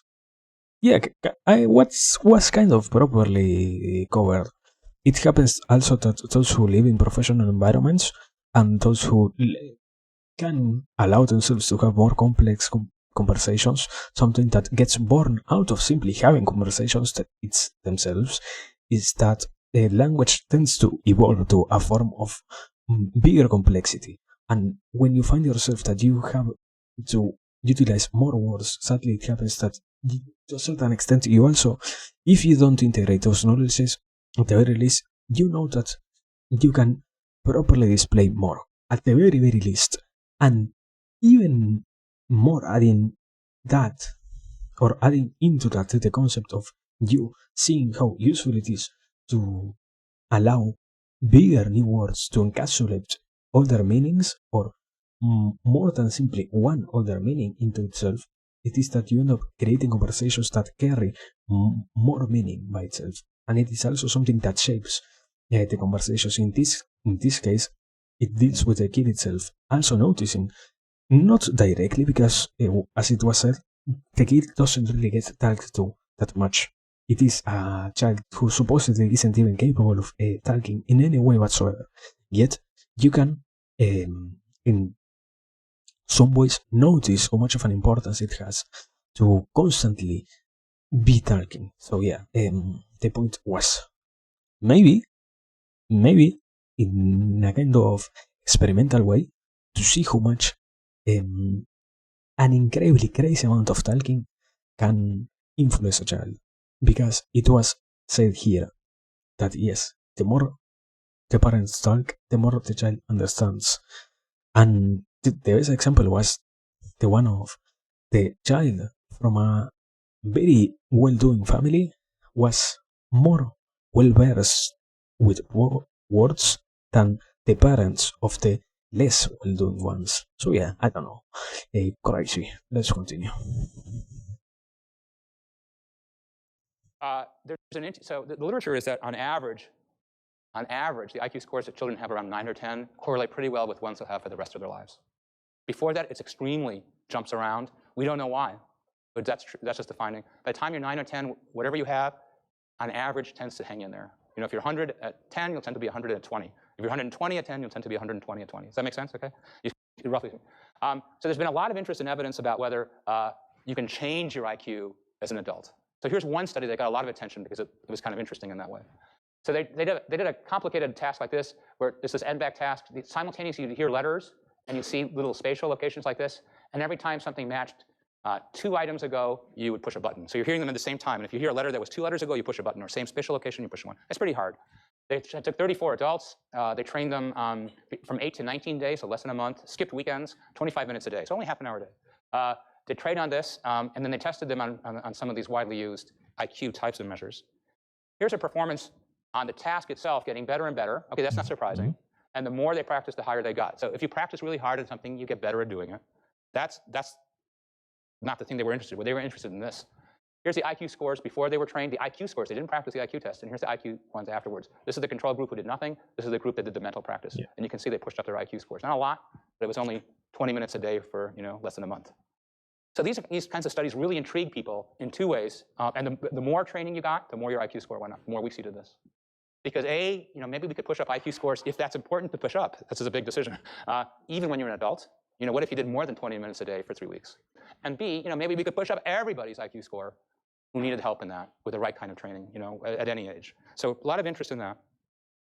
So let me take a step now to sort of harder topics. Now, one of the reasons that intelligence and IQ topics have gotten appropriately lots of concern is there's a terrible history of racism and sexism associated with IQ tests and the way people use that to argue basically inferiority of groups other than themselves. So the U.S. Immigration Act of 1924, the official government talked about biologically weak stocks. At that time, they were focused their prejudice against Italians and Jews from Europe. Okay, different societies, different times, as you know, tragically have biases against different groups in the world. It's just, unfortunately, it's part of the world we live in. And even though we know now with certainty that we're all almost identical genetically in any practical sense across racial groups, race remains a powerful social category, right? It's a very complicated topic. The experience you've had is the experience you've had, but we know it's a social category. People identify. This is complicated. To a certain extent with that. They recognize other people in that context. We'll come back to that later in the course, but it's a sort of fact of life that we often think of ourselves as belonging to one racial group or another, and somebody else is belonging to one racial group or another. Okay. I hate. This is the second time that it gets brought up. I fucking hate. No, my man, it isn't complicated. You make it unnecessarily complicated. It is as simple as we are all humans, first and foremost, and it happens that we are humans. No matter whatever else that you want to say, we are fucking humans, my brother. Everything else, aside from that, and that isn't related to the fact of how you are treated, has nothing to do with you. But if we decided for years that it was necessary to treat certain type of people certain type of ways instead of properly observing how it is that we're all literally the same in some senses, then there start to arise problems. But I don't know. We might as well not delve so much into it, because it is only me getting angry, nothing really else. So I'm going to focus on one thing that's about trouble people and let the bad things, but has some interesting, important aspects to think about. So in the U.S., when people compare African American and European American scores, there's a gap on scores that grows over time. So in infancy, to the extent you can test these kinds of things, there's no difference. By age 4, on average, people who are European American will tend to score about 4 or 5 points higher in IQ tests. And as the age goes up, it continues to go up. There's a gap on average. There's a huge averages across many people. So we're, that across time as people get older in the U.S. Now, we're strongly believe for many, many reasons empirically that this is an environmental influence. And here's one example of many pieces of evidence. That children fathered, for example, by Black American GIs in Germany, brought up by German mothers, have exactly the same IQs as white American GIs, children and German mothers. That is, in countries where stereotypes were not applied in general, because partly because there wasn't a history of African Americans in Germany at that time, the IQ scores are the same. So we think it's overwhelmingly evident that it's an environmental effect. But in the US, there's a lot of relationship between, on average, across the entire country, on average, between what group you're in and average income. So here's the average income a few years ago, depending on which group you identified yourself as belonging to. So we talked earlier about the relationship between economic comfort or stability or support and things like the number of words a parent can speak to or has time to speak to their child, and how that seems to correlate with all kinds of advantages. Wow. So here's an incredibly powerful and important idea. What's a weird thing? If we are racist, things change. Wow. I don't know. No more comments. Claude Steele is a researcher at Stanford who I knew, who's played a big part in this. And here's the idea. So it's called stereotype threat. It applies to all of us, but in some ways, depending on the world we live in, some of us can be more vulnerable than others in certain situations. Here's the idea. So let me tell you the experiment and then the interpretation. The experiment is that he'll bring people in and give Claude or his students, black and white participants, college students, and they say it's a laboratory experiment, and they give them something like an SAT test. And the groups perform just the same. Okay? Stanford students, black and white, perform just the same. That's the one group. Here comes the next group of black and white students who are told, yeah, we're going to give you a test of intelligence. Now look what happens. The scores of African Americans go down. And it doesn't even have to be the phrase test of intelligence. You can have people just tick off on the front page what racial group they belong to, and you get almost the same effect. So what is this? This is understood as stereotype vulnerability. That is, tragically in the US, there's a stereotype that African Americans are not as good academically as white Americans. It's a pernicious stereotype. It's one we can decry morally and say it's a bad thing, but it's out there. There's another area where African Americans are thought of as phenomenal by stereotype, which is sports in this country. It's a weird thing, right? Okay. Most of us, but now the idea is that knowledge of these things, even if you, this is your real performance, once that thought enters your mind that I'm doing something that some people say I'm not going to do such a good job at, is enough to make you underperform compared to your true potential. So the other area where this has been studied a lot is women in mathematics. I think that's disappearing. When I grew up, everybody was worried that women weren't given as good an academic support as men or girls and boys. Okay, it's reversed. In my lifetime, it's reversed. Because now, by every criteria, women are outperforming men in the US. By every criteria, societally, the number who finish school, your beginning salaries, everything. Okay, so now they're worried that us boys are really being left behind. Okay, so these things change because they're cultural inventions. Okay, they're cultural inventions, and cultural mores change, and sometimes in good ways, hopefully. So stereotype threat is that others' judgments or one's own actions will confirm negative stereotypes about one's group. Oh, you should do badly on something, or you should do well on something. So they studied on women, old people, almost athletic ability, of course, runs the opposite. So the experiment was kind of fun. They had a very athletic African-American instructor come up and start doing push-ups, and all the white guys started to lapse in their push-ups. They got tired really fast compared to an equally athletic white trainer came up to the front. Does that make sense? Okay. Does that make sense? Okay. It's whatever is the stereotype you have in your head. If you say, okay, oh, I'm not supposed to do good in this, you underperform. Not everybody all the time, of course, but enough that we have to be concerned about that. More for academic performance probably than push-ups, but who knows? All right. So here's this achievement gap. Here, there's different scores between, again, at age 13, between whites and blacks in the United States, which we know shouldn't be there. Many factors are in it. Huge variation among people, of course. These are huge averages, but one that everybody wants to get rid of in a just society where everybody has an equal opportunity. So here's something unbelievable, a result that's so unbelievable that if it weren't for some subsequent results, I wouldn't even show it to you, even though it's a well-done experiment. But the message of it seems so incredible. Okay, so here's what they did in this well-controlled study in science, and there's been some follow-ups that have exactly done this. So they took African-American students and white students, and they had them take these various tests. But some of them at the beginning of the year wrote an affirmation. They had to choose a value from a list and write an in-class essay about why the chosen value is important to you. The controls chose a value from the same list and wrote an essay about why the value might be important for somebody else. You're writing a one-time essay about why something matters to you or matters to somebody else. So obviously what matters to you is more powerful for you, right? And by just doing that, there's a 40% reduction in the African-American students in the study in their achievement graph. Their scores went up 40% because they wrote one essay at the beginning of the year about why values are important to them and related to education. One essay did that, okay? Unbelievable. And just a reminder about how much one's attitude incredibly influences your performance. You have a range of things you can do, and what gets you to the top of your range that's in you or the bottom of your range has a lot to do with attitudes that can be moved around by a lot of things. One essay overcame a tremendous amount of the concerns that on average African-American students have about academic achievement. And it's not just that. So, in this course, you only get a couple of tips of things that are useful to you for courses. Here's one. Okay, it's the same principle, but it seems to apply for everybody, especially. Okay, so here's the experiment, also published in Science. It's really cool. So they brought in students, and they said, look, what students often are worried about how they're going to do in a test, especially if it's an area you. What happened? Who was it? Who was the follower? I heard you. I am not distracted. I am here. I am present. Let me do my show properly. But certainly what I have to say so far is I have been kind of trying to think not so negatively. And also thank you, Go Sancho, for the follow.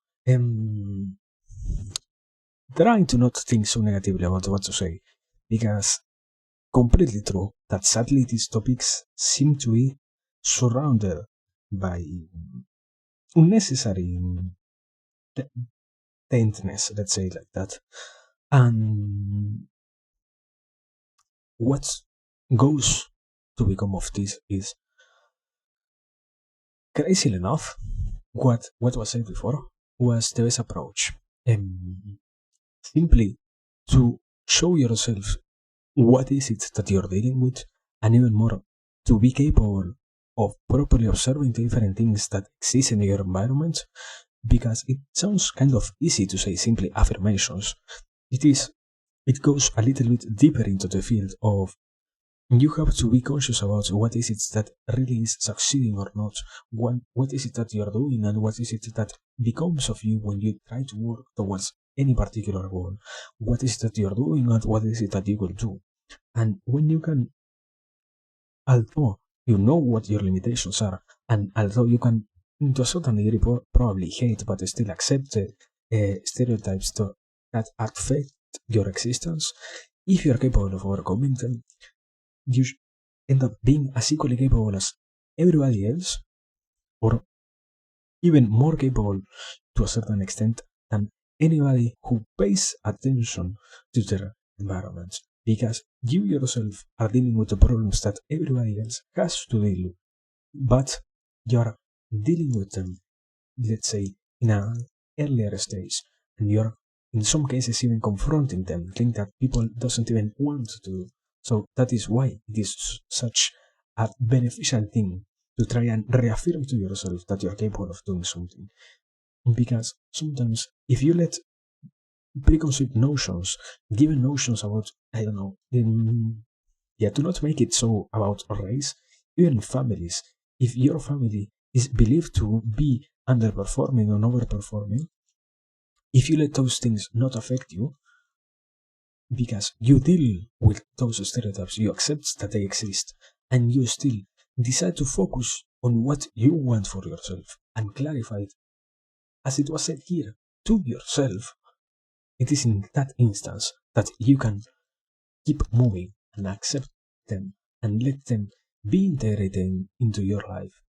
But it is, it doesn't really have to be made a hard process. It is just a long one. Because sadly you have to, not sadly, kind of beautifully, you see how many things can go wrong, but at the same time how many things can go right. So yeah, basically that is the concept here, to let yourself enjoy and explore. Certainly if you do that, then you can find how everything else also works, but if you don't do it, nobody else can do it for you. So yeah, that's, I guess, and everything else will be kind of negative. So yeah, let us simply move on from here. The answer see, yeah. You think you're not so good in. Okay? So they had them take a test on Gauss's modular arithmetic. Here's a pretest. Everybody did about the same. Then they said, okay, now they have to create pressure. Because, of course, if you take a test in an experiment that's not pressured, right? Pressure is the grade you're going to get, whether it lets you into medical school, whether you get to become the head of the American Medical Association, right? Okay, that's pressure, right? All right. So they say, oh, here's what we're going to do now. We're going to give you another test. Everybody's scoring about the same. But you can make a fair bit of money with a partner who's down the hall. We should tell you that partner has already done a really good job on the second version of the test. So if you don't do well, you don't get money, and the partner down the hall doesn't get your money. Okay? If you do well on the second test you're about to take now, then everybody wins. So they're trying to make you feel pressured. Oh man, I want to win the money. Plus there's a guy down the hall who already did well, and I'm going to let us down, right? They're trying to make you feel as pressured as you might, as much as they can in an experiment, like you do in a regular test in a regular course. Okay? So they're trying to create pressure and anxiety. Okay? And then for 10 minutes, the controls just sit there and think about it. Oh, I hope I don't mess up now. The pressure's on. If I don't meet the person, if I don't do a good job down the hall, right? Okay. An expressive group wrote an essay for 10 minutes about their thoughts and feelings. Oh, I wrote this. This is a huge mistake. This should be better. Okay, I'll fix it up. Better, better, better. And they did unrelated writing. So here's what happens. The group that just sat there did nothing. The performance does. Let me get this right. The performance that wrote the expressive writing, their score goes up. Everybody else's scores go down. Because here's their beginning. Now they get pressured, and they perform less well. Right? The pressure is, they're choking. Okay. The group that wrote the essay, their performance stays up. And it's kind of ironic because a theme of comedy is frequently when they tell you, whatever you do, don't tell somebody X, and then by mistake you tell X. Have you seen that in a comedy show? Okay, all right. So you could have thought, well, writing an essay about my thoughts and feelings about how much anxiety and pressure I feel is like the worst thing you can do. It's like, I don't want to face it, I'd rather clear my mind, right? But it turns out that when people write this little essay about their thoughts and feelings about their anxiety, their scores rise, and if they don't write that kind of an essay, the scores fall because you've introduced here the stress and anxiety that we think is a part of regular testing. Does that make sense? I'll fix the slide. I'm sorry about the typo. All right? Is that okay? So I'm always a little afraid to give you advice because somebody will write an essay, do bad on the physics test, and say, oh, this is terrible. I would have gotten an A. But it seems like writing a little essay about your thoughts and feelings actually pushes scores up. I mean, that's the scientific evidence. Right?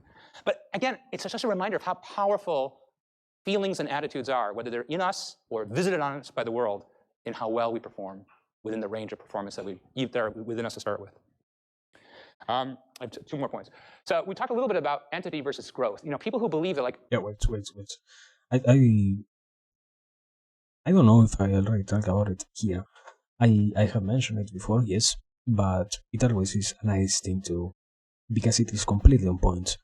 When you can know what is it that you're dealing with, you can struggle a little bit less. When you become accustomed to the waters in which you find yourself existing, and when you can even more let the world be known to you, instead of simply going to the world trying to know it by crashing into it, it is that you can deal with any situation. And if you can, without any problem whatsoever, and do it, then to a certain extent you will have the victory kind of granted. That is the point, and that is also why it works. Not that, wow, you write an essay and somehow magically you get good grades. No. Because you let yourself express what you're feeling and make it known to yourself, it is that you can deal better. Because you can know what really is the pressure and what really is at play, you can observe and comprehend properly what is going on. But, I mean, in this case, yeah, the only part of it really isn't only writing, but also is the way in which you engage with your thoughts. If you let the way in which you are observing things inside of your mind take control of the narrative that you have and make it all seem so negative, then it will go negatively, because you're allowing the possibility of completely devoid of any real beautifulness and devoid of any real chance of being something that you can utilize, instead of simply that you are torturing yourself with to exist. But at the same time, if you instead make inside of your own mind clear what is going on, simply as an observer kind of, everything else changes to a certain extent also. So that is the crazy thing, I guess. I wouldn't simply say write an essay. Thinking is also an incredibly good way to deal with those problems. But yeah, I don't know. I need too much pandering. Thank you. Let me continue. I'm only so good at something. I'm only so good at basketball. I'm only so good at math. I'm only good at programming. I'm only so good at writing or whatever. Versus people who say, the harder I work, the better I'll get. And that pretty much, this work from Carol Dweck, that many people tend to go for one thing or the other. Are we born with talents and that's pretty much the deal? Or the harder we work, do we get more talented at doing something? And so this is a kind of questionnaire. These are literally questions that she gives students. You have a certain amount of intelligence and you really can't change it. I strongly agree. That's this trait model. Or I disagree. The harder I work, the smarter I can be. So, and what she did, for example, is give that kind of questionnaire to students and then follow them in their performance on a math course. Here's the ones who believed they could get better. Here's the ones who said they only have so much math ability and intelligence. And look at the ones who thought they could get better, got better. So that seems like a really good thing to have, is also not only the positive attitude, but a real belief that the harder the work, the smarter you'll get. All right, last 2 slides. So finally, and we've had a couple of them, but almost none, a longitudinal random assignment study, okay, which doesn't sound hugely exciting, but that's the best science we can ever do. Randomly assign people to things and then follow them over time to understand how life works. So one of the famous studies is, which is this Perry preschool. So it followed into adulthood 123 children from low SES environments around in Michigan. And they were randomly divided. And there's no randomness, right, in life, mostly. Right? You're not randomly given genes. You're not randomly put into a household. It's always, things are super correlated with each other. And it's very hard to tease them apart. But here they took kids who were from poor families and put them randomly into 2 groups. One group is a program group who received high-quality active learning preschool program and home visits to be supportive as well. So they got help at home and help in preschool. And a no program group who didn't get any of these. I can tell you that when you do random assignment studies in real life like this, some people argue, I don't agree with this, but it's unethical because you should help everybody all the time. But if you don't do this, you never figure out what helps people. Okay, so it's a little bit of a you can't figure out what really helps people. Okay, so anyway, and then in a really rare thing, so it's random assignment. They follow them ages 3 to 11, 14 to 15, 19, 27, and 40. Okay, like they follow you through most of your childhood and adult life. So what happens? Here's our IQ scores. Here's the program people in red and the no program people in blue. And you can see that for a few years, they separate by IQ, but by age 7, they're pretty much the same. And when these kind of data came out, because now, of course, after the preschool, they go back to the regular local schools. They're pretty much the same schools, okay? So people said, after that, they said, well, the Head Start as a kind of a program to help kids who are poor get a head start in education and support, it's no good. It doesn't do anything. Because once they get back into schools that are not very supportive, the benefits of the program disappear. You didn't do anything for the kid, because unless you fix everything in their lives, that 1 year just doesn't make a difference in the long run, okay? So everybody said Head Start programs are just, sadly, a waste of resources because they don't do anything for these children over the longer term. But here's a remarkable thing. They kept following these kids. And here's what they found. For example, in the number of arrests, 36 had 5 or more arrests in the program group, but but all the way up to 55 for the no program group. That's a big difference, how often you're arrested. That's a big outcome in life, right? Earning 20,000 or more at age 40, program group 60%, no program group 40%. Completed high school, 45 to 65, 20% increase in completion of high school from 1 year of help before kindergarten. Basic achievement at age 14, way up. Homework, willingness to do homework, way up, okay? So what that's telling us is, IQ is a pretty interesting thing, and we talked a lot about it. It is an interesting thing. But there's something really deep in the ways you can help people that make them succeed in life, not get in trouble, avoid bad things, make money, finish school, do your work, okay? That 1 year of school changed these kids for the rest of their lives on average, And imagine if you had done 2 years or 5 years, all right? So, and IQ in this case doesn't capture it at all. There's something else in them that changed that made them more resilient in life and successful in the long run. So there's a lot of pieces to who does well and not well in ways we wish for everybody. And IQ is a piece of that story, but there's a lot of pieces. So thanks very much. That's sweet. Yes, certainly. I mean, how can't you fucking clap after that, man? And it was amazing, yes. It is incredibly true.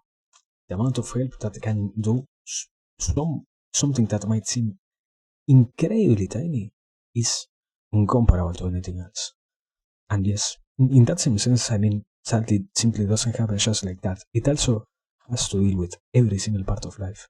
If you let yourself be somebody who experiences life, if you let the knowledge take part of you, if you do your work, you're going to do better.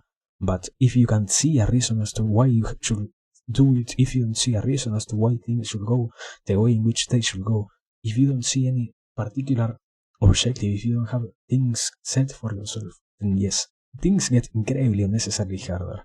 But the work is what makes it. And I mean, that is the point here. The work itself is what proves how much of an increase there is, because the results are there also. So yeah, I don't know. I think there is no better way for me to adopt this off. So yeah, do you have any question? I will drink some water. That is what I am going to do. And after that, if not, we're closing this so far. Amazing study session.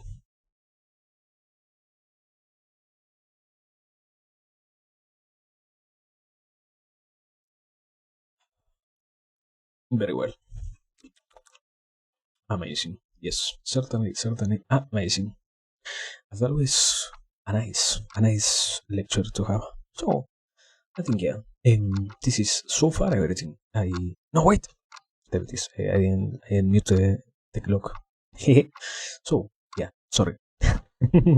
I think this is everything so far. It was very nice. It was very deep, and well, I guess we're going to race by. We're going to take our leave from here. It was very enjoyable as always, and it was very very revelatory also. I guess what makes the biggest point here is to remember to work. Certainly never bad to remember to work. To work for something that is worth it and to have faith and belief. But I don't know. I am in no way the most appropriate guy to talk about it. So yeah, we might as well simply read somebody else. As we here are completely on. I will say probably. I don't really have that much more to add. So, let me see. Oh my god, so many people. Wow, what a weird thing. I